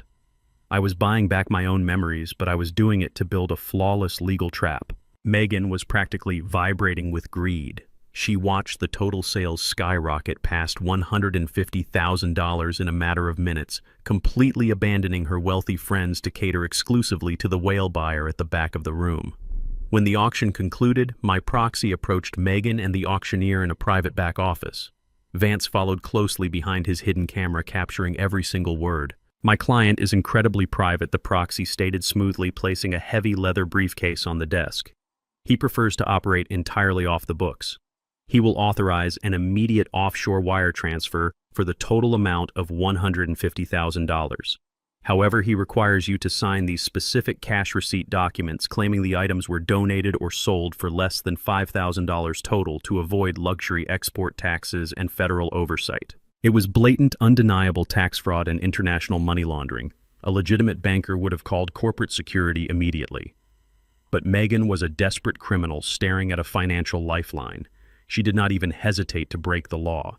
She grabbed her designer pen and signed the falsified tax documents, effectively committing federal tax evasion on a crystal-clear video recording. Watching her sign her own federal indictment brought a cold wave of satisfaction, but it was heavily layered with profound sorrow.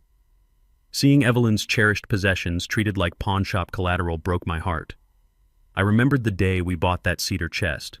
Evelyn had run her hands over the smooth wood, turning to me with a smile that lit up the entire room. She said it smelled like the future we were going to build. We had built our life piece by piece, protecting our heritage in a world that constantly tried to tear us down. Buying these items back was not just a calculated legal maneuver, it was a rescue mission. I was pulling Evelyn's soul out of the filthy, greedy hands of a woman who knew the price of everything and the value of absolutely nothing. It sickened me to know that Derek, my own flesh and blood, had allowed this to happen.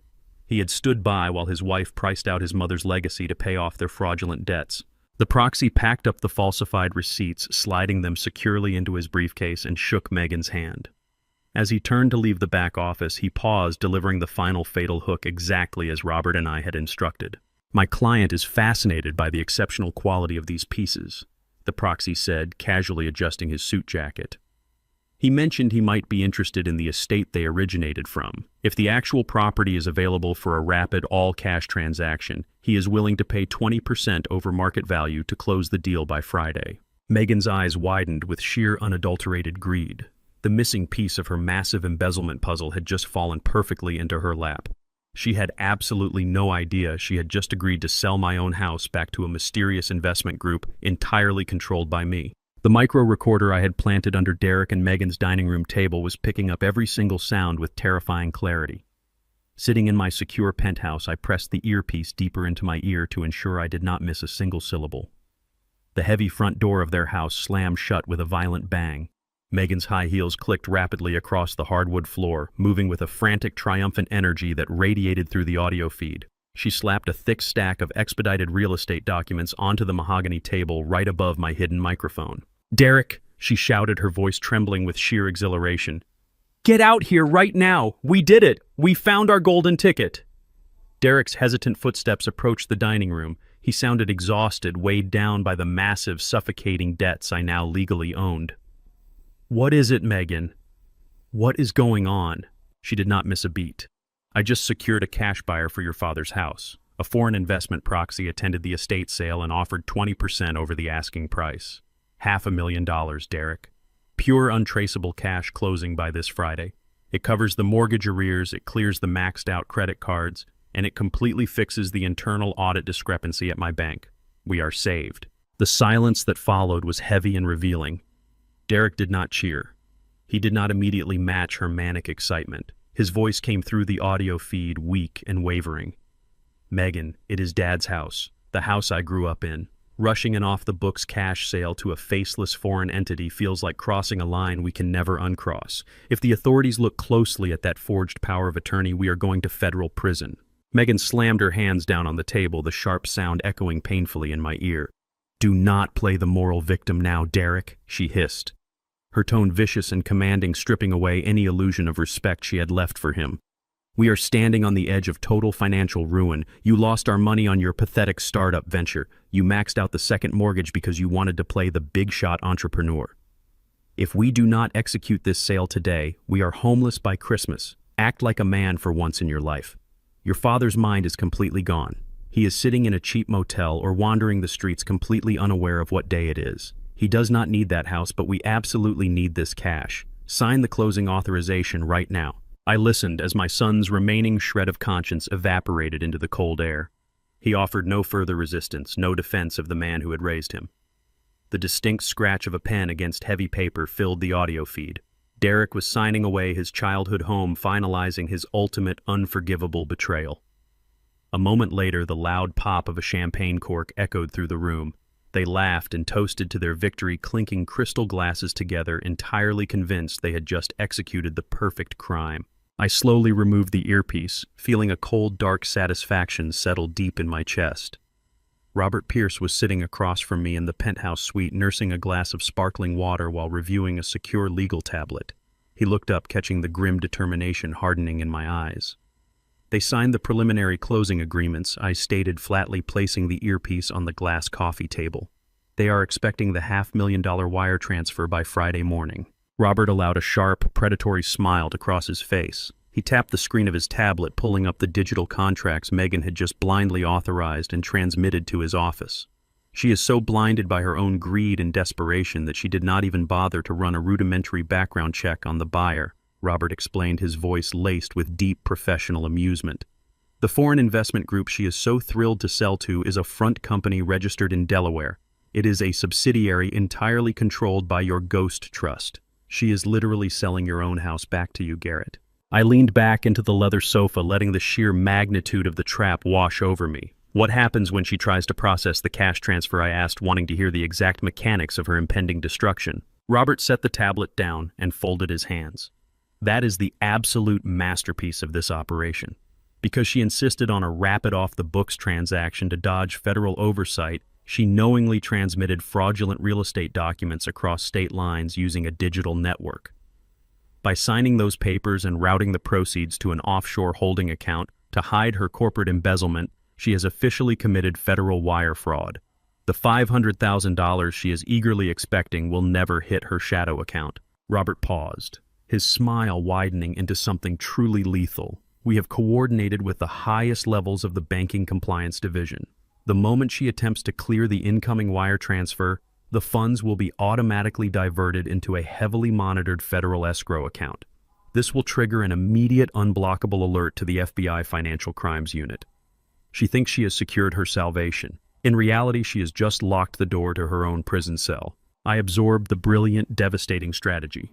Megan and Derek had celebrated way too early. Every single signature they placed on those closing documents added another 5 to 10 years to their inevitable federal sentences.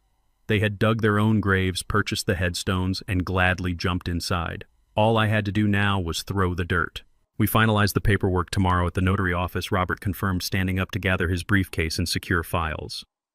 I have arranged for the closing to take place at the most prestigious legal firm in the financial district. They are expecting a faceless corporate proxy to show up with a briefcase full of money to finalize the deed transfer. I stood up and shook my lawyer's hand, my grip firm and resolute. Tell the notary to prepare the largest boardroom they have, I instructed, because the proxy is not going. I will be attending the closing myself. When Robert left, the penthouse fell into a profound, heavy silence. It was the distinct, unmistakable calm before a massive storm. In my 40 years of working with high-pressure commercial plumbing systems, I had learned a fundamental rule about catastrophic failures. Before a heavy iron pipe bursts, it does not make a sound. The pressure builds internally, expanding the metal at a microscopic level. Everything appears perfectly normal and completely intact on the outside.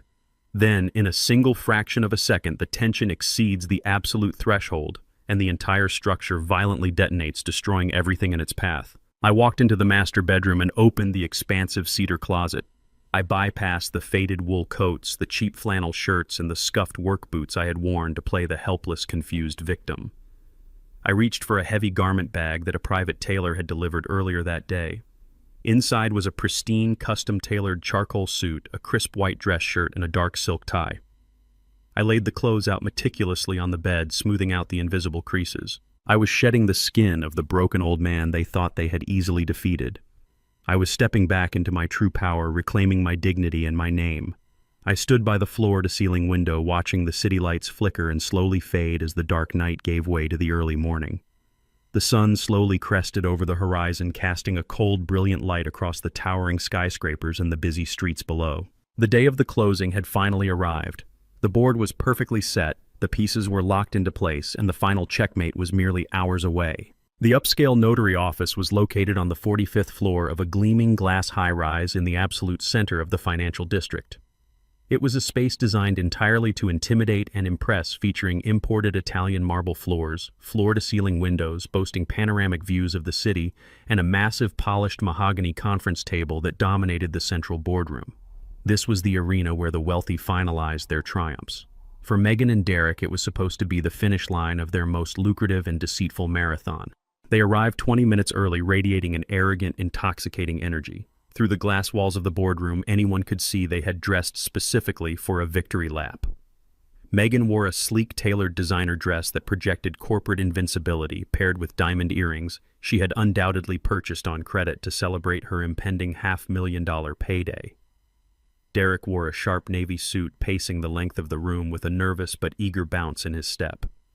They ordered sparkling water and artisanal espresso from the polite legal assistant, treating her with the dismissive, haughty attitude they reserved for anyone they considered beneath them. They checked their luxury watches repeatedly, eagerly awaiting the arrival of the foreign proxy who would hand them their salvation. At precisely 10 o'clock, the heavy double doors of the boardroom swung open. Megan immediately stood up, smoothing the front of her dress and pasting on her most brilliant, calculating corporate smile. Derek stopped pacing and turned toward the entrance, ready to shake the hand of the man who was about to buy his childhood home for cash. The smile on Megan's face froze, then it shattered completely.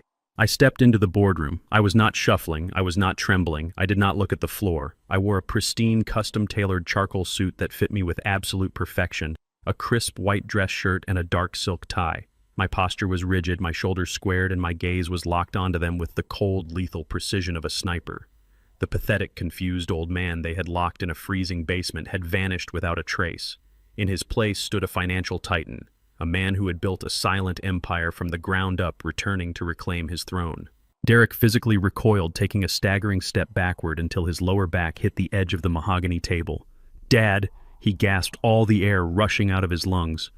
"What are you doing here? How did you get out of the facility?" Megan recovered from her initial shock, her face flushing with sudden, vicious anger. She turned her venomous glare toward the open doorway, expecting to see a security guard. "Derek, get him out of here right now," she hissed, pointing a manicured finger at me. "The buyer is going to be here any second. If this crazy old man ruins a $500,000 closing with one of his dementia episodes, I swear to God I will have him committed to a state asylum by noon. Call building security immediately." I did not break eye contact. I walked slowly and deliberately to the head of the mahogany table, pulling out the largest leather chair and sitting down. "The buyer is already here, Megan," I said, my voice resonating with a deep, chilling authority that echoed off the glass walls. Megan let out a harsh, mocking laugh, though her eyes betrayed a sudden flicker of deep uncertainty. "Have you completely lost your mind?" she snapped, gripping the edge of the table. "You are not a buyer, Garrett. You are a retired plumber who does not even know where his own car keys are. Get out of my meeting." I placed my heavy leather briefcase on the polished wood. The sharp metallic snap of the brass latches opening sounded like a gunshot in the tense silence of the room. I reached inside and pulled out the thick red manila folder provided by Vance. I dropped it onto the center of the table. Next, I took out the small black digital extraction drive Toby had used to clone her terminal. I placed it gently next to the red folder. Finally, I pulled out a towering stack of heavily notarized, court-certified financial acquisition documents bound in premium legal backing. I dropped them with a heavy thud directly in front of my son. "I am not here to sign my house away," I stated, leaning back in my chair and steepling my fingers. "I am here to collect." Derek stared at the documents in front of him, his hands trembling as he read the bold print on the top page. It was the complete portfolio of his secondary market debts, his failed startup loans, his maxed-out credit cards, and his defaulted second mortgage. "Evelyn Holdings," he whispered, reading the name of the shell company that had purchased his financial life. He looked up at me, his eyes wide with a terrifying realization. "Evelyn Holdings, Mom's name. You bought my debt." Every single penny of it, I confirmed, my voice devoid of any paternal warmth. "I own your house, Derek. I own your cars. I own the absolute legal right to garnish your wages and seize your remaining assets the second you default, which according to these papers officially happens at midnight tonight. You wanted to sell my home to clear your debts. You failed to realize that I am your only creditor." Megan's face turned completely ashen. Her eyes darted wildly from the debt papers to the red folder sitting in the center of the table. She lunged forward, grabbing the red folder and flipping it open. As her eyes scanned the top page, her breath hitched. It was the complete, unredacted internal banking ledger showing the $350,000 deficit in her accounts. It was followed by the digital forensic trail of her offshore transfers, highlighting her systemic embezzlement from her elderly clients. "This is fabricated," Megan whispered, her voice cracking as her hands shook violently. "This is a complete lie. You cannot access these files. You are just a stupid blue-collar old man. You do not have the clearance or the intelligence to bypass bank firewalls. I pointed to the black digital drive resting next to the folder. That is a direct clone of your terminal, Megan. It contains the time-stamped biometric overrides you used to force Toby to authorize your phantom corporate loans. It proves unequivocally that you attempted to cover up massive federal wire fraud using an innocent junior employee as your shield. You thought you were sprinting toward a $500,000 payday by rushing a shady cash sale of my property to a mysterious foreign investment group. I created that investment group. I laid out a pile of cash and you blindly walked right into the trap. The profound, agonizing silence that descended upon the boardroom was the sound of total, inescapable ruin. The power dynamic had violently and permanently inverted. For months they had treated me as a helpless burden, a biological obstacle standing between them and their unearned wealth. They had laughed at my supposed senility, locked me in a damp basement, and conspired with corrupt doctors to strip me of my human rights. Now the veil was ripped away. They realized they had been entirely outmatched, outsmarted, and outplayed by a man who had silently built a financial empire while they were busy drowning in vanity and debt. Derek collapsed into one of the leather chairs, burying his face in his hands as a pathetic broken sob escaped his throat. He had lost everything, his dignity, his father, his home, and his future in a single devastating stroke. But Megan did not surrender. The realization that her entire corporate shield had been obliterated triggered a raw, animalistic fight-or-flight response. The polished, arrogant banker vanished, replaced by a cornered, desperate predator. Her chest heaved as she threw the red folder back onto the table. "You think you have won, you sick old bastard?" she screamed, her voice reaching a hysterical shrill pitch that vibrated against the glass windows. "You cannot prove I generated those files. You obtained this evidence illegally. No court will ever admit this into evidence. I will call the police right now. I will tell them you are stalking me, that you are forging corporate documents, and I will make sure that corrupt psychiatrist locks you in a padded cell before the sun goes down." She snatched her designer handbag off the table, her eyes wild with panic and rage. She turned on her heel and marched furiously toward the heavy double doors of the boardroom, intent on fleeing the building and destroying whatever evidence she had left at her office. "You cannot escape this, Megan," I said calmly, not even bothering to turn my head to watch her flee. "Watch me," she spat, grabbing the brass handle of the door. Before she could pull it open, the heavy double doors swung violently inward from the outside, forcing her to stumble backward in shock. The heavy mahogany doors flew open with such force that Megan had to stumble backward, her designer heels slipping on the polished marble floor to avoid being hit. Standing in the threshold was a towering, impeccably dressed woman with steel gray hair and an expression carved from solid ice. It was Helen Sterling, the chief compliance auditor for First National Bank. And standing directly behind her, no longer trembling, no longer looking like a terrified junior analyst, was Toby. Megan froze, the expensive leather handbag slipping from her grasp and hitting the floor with a dull, heavy thud. The color drained completely from her face as she looked from Helen to Toby, then back to the thick red folder resting on the center of the conference table. The arrogant, untouchable banker was suddenly looking at her own executioners. "Megan Cole," Helen said, her voice echoing through the boardroom with absolute surgical precision. "Your access credentials to the First National mainframe were permanently revoked at 9 o'clock this morning. Building security has already cleared your desk and your corporate accounts are frozen." Megan opened her mouth, stammering, trying to summon the commanding superior tone she used to bully subordinates, but only a desperate, airy squeak emerged. "Helen, wait, you do not understand. This is a targeted setup. My father-in-law is harassing me. Toby is lying to cover his own accounting mistakes." Toby stepped out from behind the auditor. He did not look at the floor. He looked Megan dead in the eye, his shoulders squared with a newfound courage. "I gave them the cloned drive, Megan," he stated firmly. "The board of directors has the timestamps, the biometric overrides, and the audio recording of you threatening to destroy my career if I did not process your phantom loans. They know everything about the offshore transfers." Helen stepped further into the room, her presence dominating the space. The bank initiated a silent emergency audit at midnight after receiving an anonymous encrypted dossier containing undeniable proof of systemic embezzlement from our elderly clients. You did not just violate banking protocols, Megan. You weaponized our institution to prey on the vulnerable. And today your attempt to wire $500,000 from an unverified real estate transaction directly into an offshore account triggered an automatic federal alert. You are officially terminated for gross misconduct, effective immediately. The corporate facade that Megan had spent her entire adult life meticulously building shattered into a million irreparable pieces in a matter of seconds. She was no longer a respected senior credit officer. She was an unemployed, exposed, and entirely ruined criminal.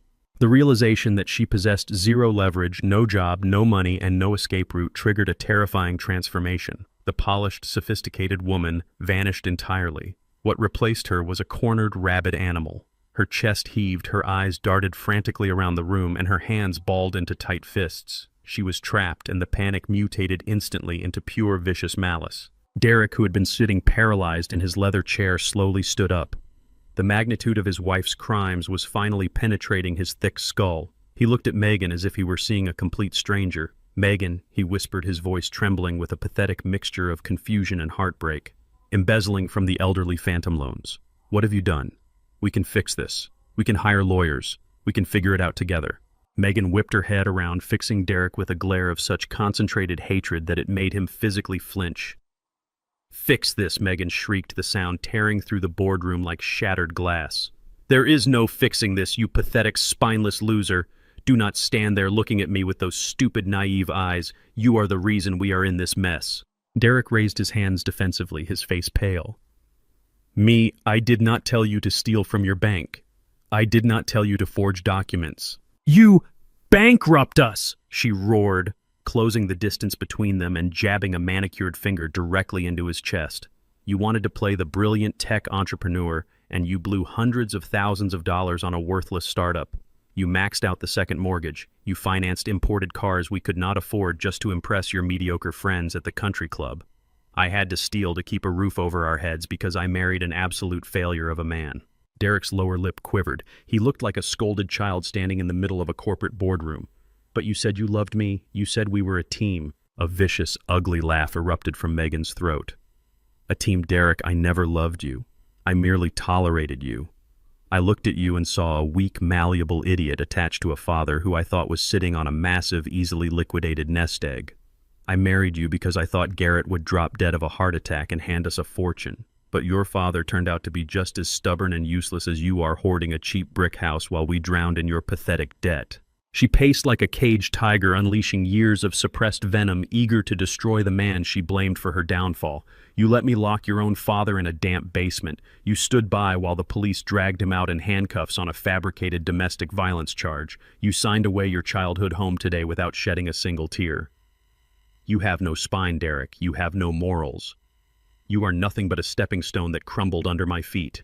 I sat silently at the head of the mahogany table, watching my son absorb the absolute, unfiltered truth of his existence. The words struck him with physical force. Derek fell back into his chair, staring blankly at the polished wood. The realization was devastating and absolute. His entire marriage was a transactional lie. His wife viewed him with profound, unadulterated disgust. But the deepest cut, the one that completely broke him, was the undeniable truth of his own actions. To please a woman who despised him, Derek had actively participated in the destruction of the only person in the room who had ever genuinely loved him.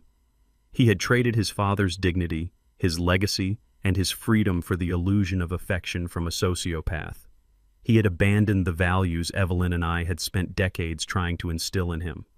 He had sold his soul, and in return, he received absolutely nothing.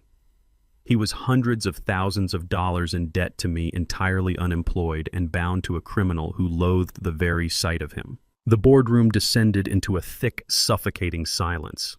Megan stood panting, her chest rising and falling heavily after her vile outburst. Helen Sterling watched her with clinical disgust while Toby stood tall, finally freed from the shadow of her tyranny. I did not say a word. I simply adjusted the cuffs of my tailored suit, letting the unbearable weight of their ruin settle over the room. I had not laid a single hand on them, yet they had completely destroyed each other right in front of my eyes. Then, cutting through the heavy silence, a distinct sound drifted up from the city streets 45 floors below. It started as a faint wail echoing off the glass and steel of the surrounding financial district. Within seconds, the sound multiplied, growing louder, sharper, and incredibly urgent. It was not just one vehicle. It was a fleet. The piercing, unmistakable shriek of approaching police sirens reverberated against the thick glass windows of the boardroom. The sound grew deafening, rising rapidly up the side of the skyscraper, signaling that the final inescapable consequence had officially arrived at the front doors of the building. The wail of the sirens abruptly cut off, replaced by the frantic chatter of police radios echoing in the marble hallway outside the boardroom. Heavy, synchronized footsteps approached with terrifying speed. 2 uniformed police officers flanked the double doors, stepping aside as 3 federal agents in dark windbreakers entered the room. The bold yellow lettering on their jackets read FBI Financial Crimes Division. The lead agent, a tall man with a strictly business demeanor, bypassed everyone in the room and locked his eyes directly onto my daughter-in-law. Megan Cole, he announced, his voice slicing through the thick tension of the room like a blade. We have a federal warrant for your arrest. Megan backed away, hitting the edge of the floor-to-ceiling glass window. Her arrogant bravado completely evaporated, leaving behind raw, unfiltered panic. Arrest! She stammered, holding her hands up defensively, her designer dress suddenly looking like a cheap costume. There must be some mistake. I am a senior vice president. I demand to speak to my corporate counsel. The agent pulled a pair of heavy steel handcuffs from his tactical belt. You have the right to remain silent, he stated, reciting the Miranda warning with practiced efficiency as he closed the distance between them. You are being charged with systemic embezzlement, federal wire fraud, and the forging of certified medical and legal documents. Your personal and corporate assets have been frozen by federal mandate. Turn around and place your hands behind your back. Megan resisted, thrashing wildly as the agents grabbed her arms. The polished, untouchable executive was reduced to a screaming, desperate criminal in a matter of seconds. Let me go, she shrieked, struggling against the cold steel biting violently into her wrists. This is a setup. It is that crazy old man. He planted those files. He faked those transactions. Helen Sterling stepped forward, her arms crossed firmly over her chest, displaying zero sympathy. The audit logs do not lie, Megan. You stole from the elderly, and you attempted to use our bank infrastructure to launder $500,000 today. You are going to federal prison. Realizing that her corporate shield was entirely gone and her lies held absolutely no power, Megan turned her absolute fury toward the only target left in the room. She twisted her head, locking her venomous gaze on Derek. As the agents dragged her forcefully toward the boardroom doors, she unleashed a torrent of pure, unadulterated hatred. This is your fault, she screamed, her voice cracking with rage and desperation. If you were a real man, I would not have had to steal. You are a pathetic, useless failure, Derek. You have absolutely nothing. You are nothing. Her screams echoed down the pristine marble hallway, fading only when the heavy elevator doors slammed shut, taking her down to the waiting police cruisers. The sudden quiet that returned to the boardroom was heavy, suffocating, and brutally final. Helen and Toby quietly excused themselves, returning to the bank headquarters to assist the federal authorities with the ongoing investigation. The grand, sprawling conference room was suddenly empty, save for 2 men sitting at opposite ends of the long mahogany table. A father and a son separated by an ocean of unforgivable betrayal. Derek remained slumped in the oversized leather chair. His breathing was shallow and erratic, his chest rising and falling as if he had just run a marathon. He stared blankly at the polished wood, entirely paralyzed by the sheer magnitude of the devastation that had just unfolded before his eyes. In the span of 20 minutes, his entire universe had been violently dismantled. His wife had been hauled away in handcuffs, screaming her profound disgust for him. His career, his reputation, and his manufactured luxury lifestyle were burning to ash around him. Slowly, Derek lifted his heavy head. His eyes, rimmed with red and swimming with tears, shifted to the towering stack of legal documents I had dropped on the table, the debt portfolio. He reached out with a trembling hand, his fingers brushing against the crisp white pages of the acquisition contracts. He flipped the cover page, reading the stark, undeniable terms of his financial ruin. The numbers stared back at him with total apathy. $400,000 in secondary market loans, failed startup investments, and a defaulted second mortgage. All consolidated, all legally transferred, and all owned entirely by Evelyn Holdings. He looked at me, sitting perfectly still at the head of the table. The pristine charcoal suit I wore seemed to amplify the absolute power dynamic between us. Derek swallowed hard, his voice barely a whisper when he finally found the courage to speak.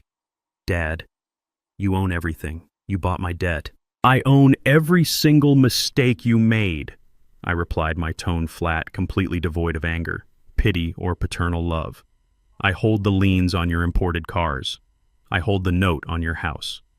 By midnight tonight, when your accounts officially default, I have the absolute legal authority to seize every asset you possess and garnish every paycheck you earn for the rest of your natural life. You wanted to sell my home to clear your ledger. Instead, you sold your own soul to a woman who despised you, and you handed me the leash." Derek began to weep. It was a pathetic gasping sound, the sound of a man completely devoid of a safety net. "But Mom would not have wanted this," he sobbed, clutching at the name of my late wife like a drowning man grasping for a life preserver. "She loved me. She would have wanted us to be a family." "Do not ever speak her name," I commanded, my voice dropping to a lethal, chilling register that made him instantly flinch in his chair. "Your mother worked her fingers to the bone to give you a foundation of integrity. She taught you the value of loyalty. You took those lessons, threw them in the garbage, and locked her grieving husband in a damp, freezing basement. You stood perfectly silent while a corrupt police officer put handcuffs on me based on a lie you knowingly endorsed. You have no mother. You have no father. You have a creditor. That is all I am to you now." I stood up, buttoning my suit jacket with deliberate, unhurried precision. I did not raise my hand. I did not yell. I simply gathered my leather briefcase, leaving the massive stack of debt documents resting directly in front of him.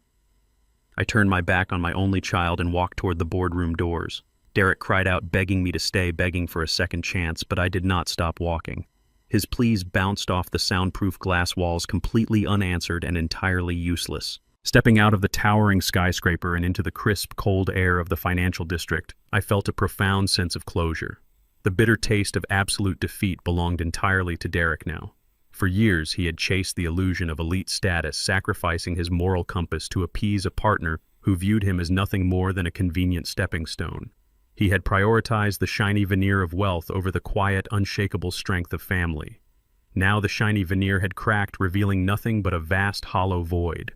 He was deeply, irrevocably in the hole, with no wife to dictate his life, no luxury house to hide behind, and absolutely no one to save him from the consequences of his own monumental cowardice. I returned to my secure penthouse, watching the city move below me with a renewed sense of peace. The Ghost Trust had executed its purpose flawlessly. I had neutralized the threat, protected my legacy, and delivered a masterclass in silent, devastating accountability. I spent the next few days monitoring the fallout from a comfortable distance, knowing that the structural collapse of Derek's life was only just beginning. The criminal arrest of a senior banking executive makes phenomenal headlines, and the corporate world is utterly merciless when it comes to collateral damage. Exactly 1 week after the ambush in the boardroom, the final domino fell. The scandal surrounding Megan's embezzlement and federal wire fraud was plastered across the front pages of every local financial newspaper. Derek walked into his prestigious corporate sales office completely unaware that his own professional execution was already scheduled. The vice president of sales did not even offer Derek a seat.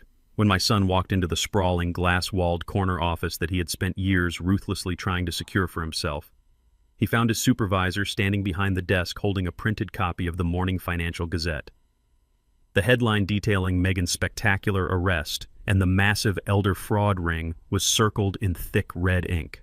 The human resources director was already standing quietly in the corner, clutching a severance packet and a cardboard box. Derek, the vice president, said, his voice entirely devoid of the jovial, back-slapping camaraderie they usually shared at the country club. "We manage the portfolios of high-net-worth individuals. Trust is the absolute foundation of this firm.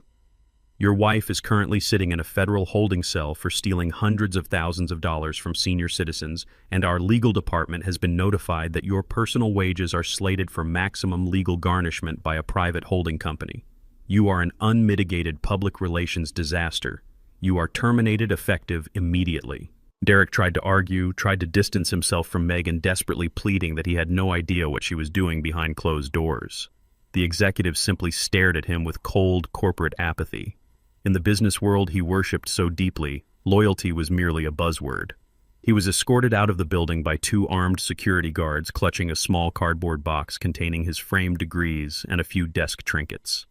He was paraded past the staring, whispering faces of his colleagues, entirely stripped of his title and his dignity. He took a ride share back to his upscale suburban neighborhood, hoping to lock himself inside his house and figure out a survival strategy.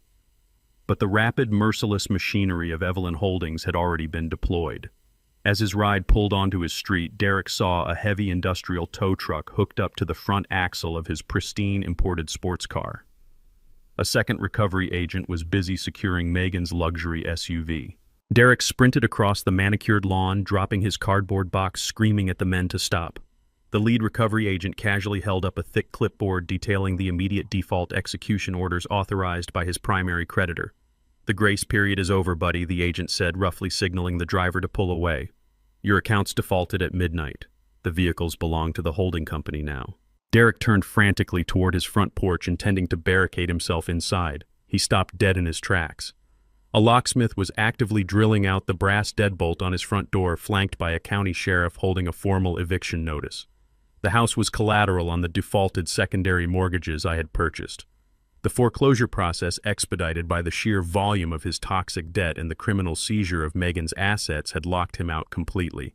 He was not permitted to step foot inside to grab a change of clothes, his electronics, or a single hidden dollar. He was left standing on the freezing pavement wearing a wrinkled suit, watching his entire manufactured existence get towed away down the street. Panic, absolute and blinding, finally overtook him. His credit cards were declined the moment he tried to buy a hot cup of coffee at a corner diner. His calls to his wealthy friends, the men he had bought expensive drinks for just a week prior, went straight to voicemail. He was a radioactive pariah. By nightfall, the bitter winter cold began to seep through the thin fabric of his designer jacket.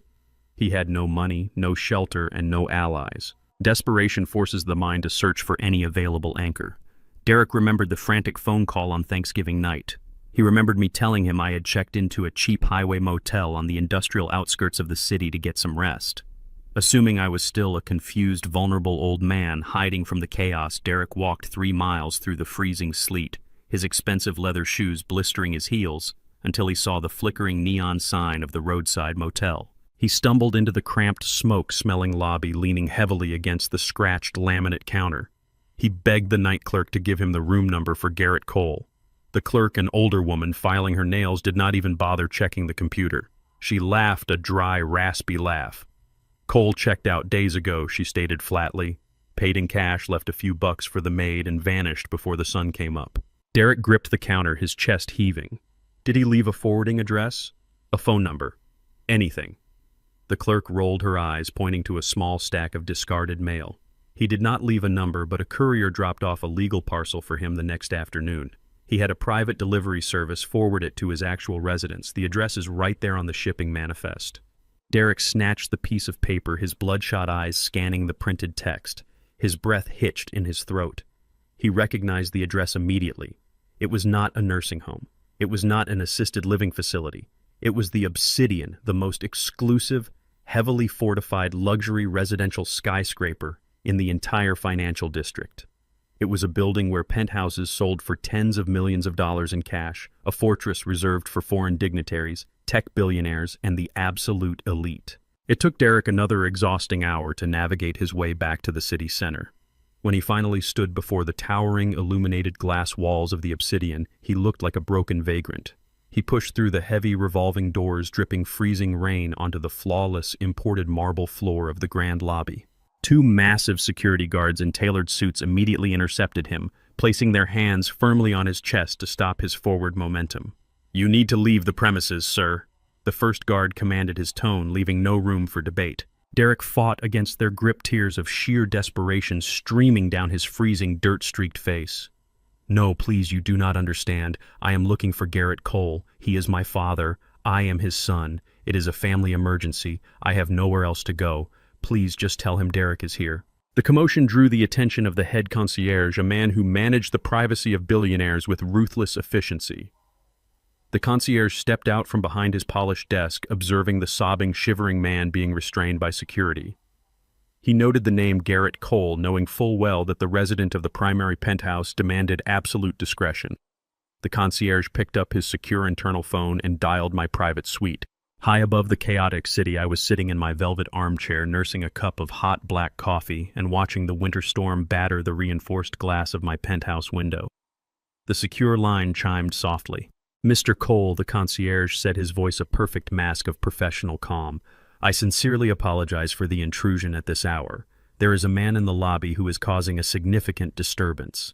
He claims his name is Derek and insists he is your son. He is currently begging security to let him up, stating he is homeless and requires immediate family assistance. Should I have the authorities remove him for trespassing? I lowered my coffee cup, letting the profound poetic irony of the moment settle deep into my bones.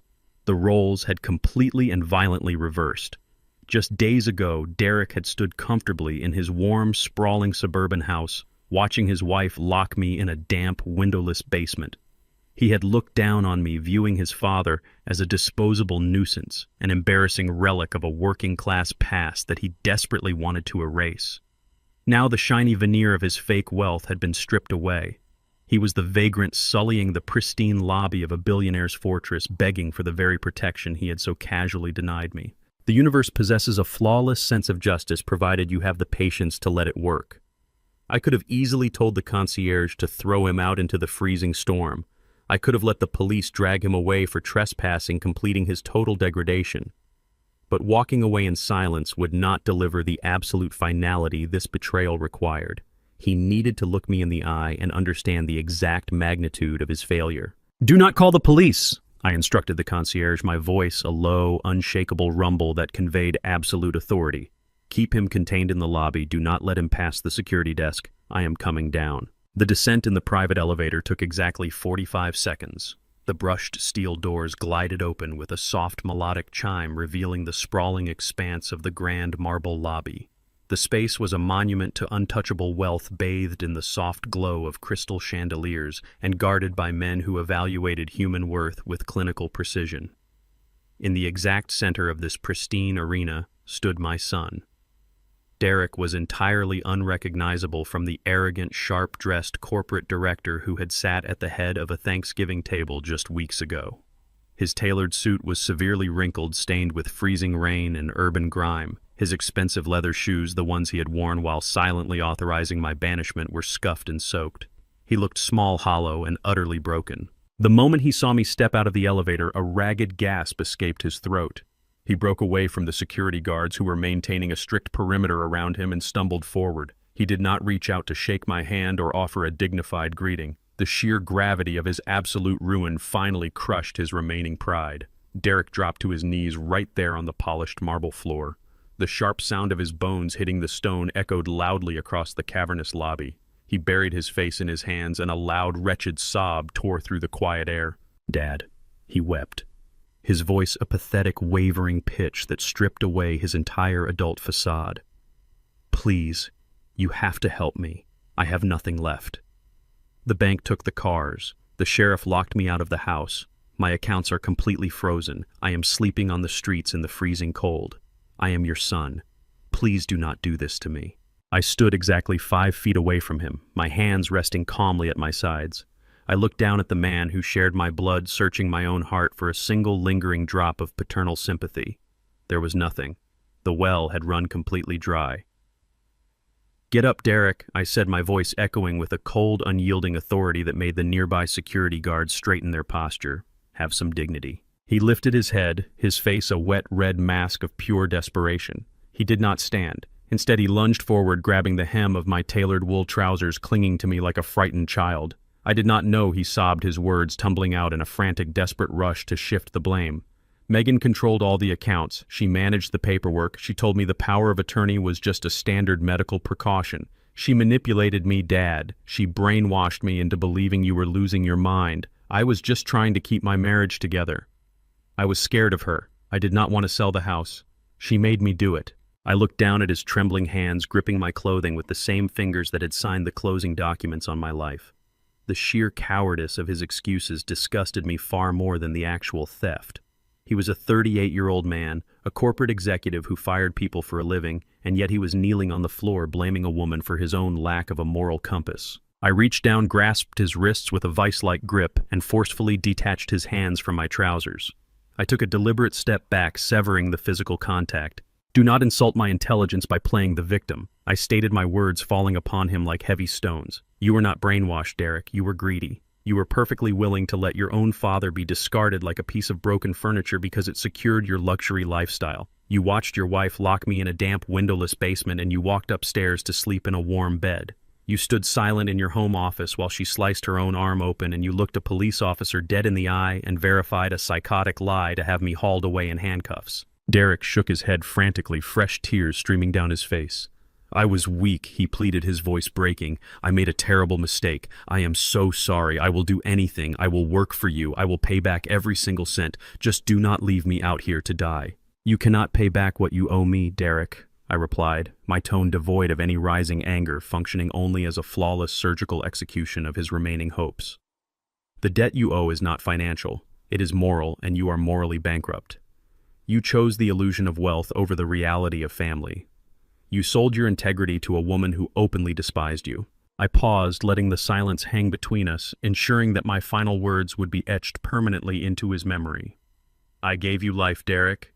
I broke my back working double shifts to put a roof over your head and pay for the education you used to look down on me. But I am not obligated to fund your greed. I am not obligated to rescue a man who handed the executioner the axe. You made your choice the night you let them lock me out. You chose your side.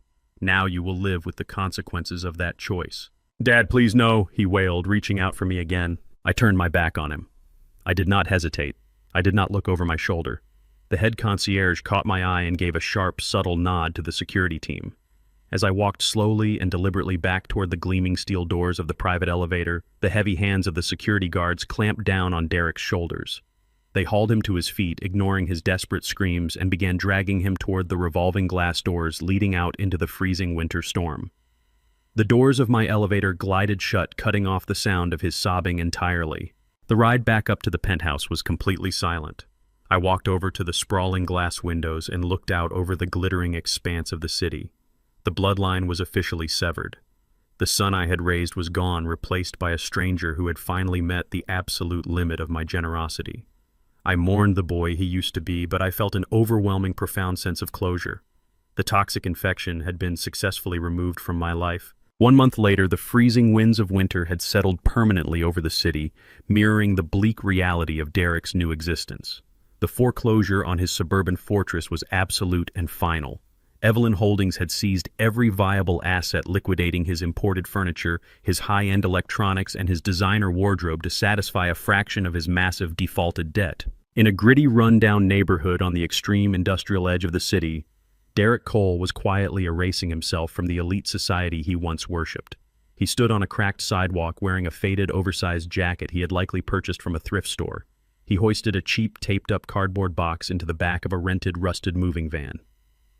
He was moving into a tiny, dilapidated studio apartment situated above a noisy 24-hour laundromat.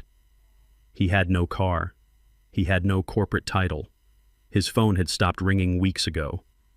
He was completely alone, trapped in a prison of minimum-wage labor and garnished paychecks, forced to navigate the exact working-class struggle he had spent his entire life mocking. Across town in a highly secure federal detention center, Megan was experiencing her own total systemic collapse. She had attempted to leverage her corporate knowledge to secure a plea deal offering to testify against higher-level executives. The federal prosecutors laughed at her. The digital extraction drive provided by Toby, combined with the staggering evidence of her offshore elder fraud network, left her with absolutely zero negotiating power. She was formally indicted on 34 counts of wire fraud, embezzlement, and conspiracy. She was awaiting a federal sentencing hearing that would guarantee her a minimum of 15 years behind bars. The two people who had conspired to steal my life had completely annihilated their own. While they wallowed in the ashes of their greed, I was busy resurrecting a legacy. I drove my newly purchased reliable American truck back to the neighborhood that had been my sanctuary for 30 years. I pulled into the driveway of my brick house. The heavy oak front door, once splintered by the moving crew, had been completely replaced with a beautiful reinforced mahogany frame. The interior of the house was warm, bright, and fully restored. The proxy buyers from the auction had quietly delivered every single piece of Evelyn's antique furniture back to its rightful place. The cedar chest sat proudly in the hallway. The vintage jazz records were neatly stacked by the record player. The soul of my home had been successfully rescued. But I was not returning to live out my days as a quiet, isolated retiree. I had learned a devastating lesson about the shadows lurking within the elder care and financial systems. There were thousands of senior citizens who did not possess a hidden $8 million ghost trust. There were vulnerable people currently trapped in damp basements, stripped of their pensions by greedy relatives and corrupt doctors entirely unable to fight back. I walked out to the front yard where a team of professional masons was finishing their work on my brick retaining wall. They stepped back respectfully, wiping the mortar from their hands. Secured firmly into the brickwork was a heavy, gleaming bronze plaque. The engraved letters caught the bright morning sunlight. The Evelyn Cole Foundation for Elder Legal Defense. I had partnered with Robert Pierce to establish a fully funded, aggressive, nonprofit legal strike team. We weaponized a massive portion of the Ghost Trust to provide free elite corporate and legal representation to senior citizens facing financial exploitation and medical manipulation from their own families. We employed digital forensic investigators, aggressive litigators, and honest medical professionals. We were actively hunting down corrupt psychiatrists like Dr. Thorne and predatory bankers like Megan. My house was no longer just a home. It was the heavily fortified headquarters of a movement. I stood on the porch tracing the engraved letters of my late wife's name. True justice was never just about destroying the people who tried to hurt you. Retribution is a temporary satisfaction, a fleeting moment of victory that eventually fades into silence. True lasting justice is about taking the weapons used against you and forging them into an impenetrable shield for those who cannot defend themselves. I did not just win a war against my son and his wife, I won my absolute freedom. I proved that aging does not equate to invisibility and that kindness should never be mistaken for weakness. I was 69 years old, standing on the porch of the house I built with my own hands, richer in spirit and purpose than I had ever been in my entire life. Sometimes walking away from the people who share your blood is the ultimate victory, leaving you free to protect the people who truly need your strength. Society has a fatal misconception about growing old. People assume that because our hair turns gray and our steps become a little slower, our minds must be dulling and our spirits fading into the background. They look at a senior citizen and see a mark, a liability, an invisible ghost waiting to be escorted to the nearest exit. They forget that we built the very foundations they walk on. They forget that the silence of an older man is rarely confusion. More often than not, it is calculation. I spent decades working, sacrificing, and biting my tongue to provide for my son, holding on to the naive belief that blood was an unbreakable bond. But blood only makes you related. Loyalty, respect, and mutual protection are what actually make you family. When Derek and Megan looked at me, they did not see a grieving widower or a human being. They saw a decaying vault waiting to be cracked open. They mistook my infinite patience for absolute weakness. They assumed my quiet generosity meant I had surrendered my agency. But I learned the hardest lesson a parent can ever face. Unconditional love cannot exist without unconditional respect. Kindness is a gift, but my dignity is not for sale. I will never again set myself on fire simply to keep someone else warm, especially not someone who gladly handed the matches to my executioner. Today, I am thriving. My physical health is better than it has been in 20 years because I am no longer carrying the suffocating toxic weight of my son's bottomless greed. My blood pressure is perfect. My mind is sharp. I sleep soundly every single night, undisturbed by the anxieties of ungrateful children and their fabricated emergencies. I wake up with a profound sense of purpose, surrounded by genuine allies, and driven by the absolute mission of the Evelyn Cole Foundation. I have weaponized my invisible wealth to become an impenetrable shield for those who cannot fight back against the predators in their own homes. I am richer in spirit, in peace, and in freedom than I have ever been. My legacy is no longer tethered to a cowardly son. It is tethered to justice. I rewrote the ending of my own life, and in doing so I reclaimed my soul. Now I turn to you, the people who have listened to my journey from the very beginning. What would you have done in my place? Would you have found the strength to fight back in the shadows? Or would the agonizing pain of betrayal have kept you silent? Have you ever had to cut off toxic family members to save your own sanity and protect your livelihood? The decision to sever ties with your own flesh and blood is never easy, but sometimes it is the only way to survive and preserve your dignity. I want to hear your thoughts, your struggles, and your own stories of reclaiming your power. Let me know in the comments below. Your voice matters, and sharing your truth might just give someone else the courage they desperately need to stand up to the abusers in their own lives. Thank you for walking this difficult path with me and for understanding that our worth does not diminish with age. Don't forget to like, subscribe, and share. See you in the next life story with all my love and respect. Another profound truth I learned is that the loudest displays of wealth are often hiding the deepest desperation. My son and his wife traded their morals to maintain a fragile illusion of success. They were suffocating under the weight of their own vanity. They believed that expensive suits and luxury cars made them powerful while viewing my modest life as a weakness. But true power never needs to shout. True wealth is not what you show to the world, but the quiet security and unshakable integrity you build in the shadows. When you strip away the material greed, all that remains is your character. Please share this video with anyone who needs a reminder that true strength lies in who you are and not what you own.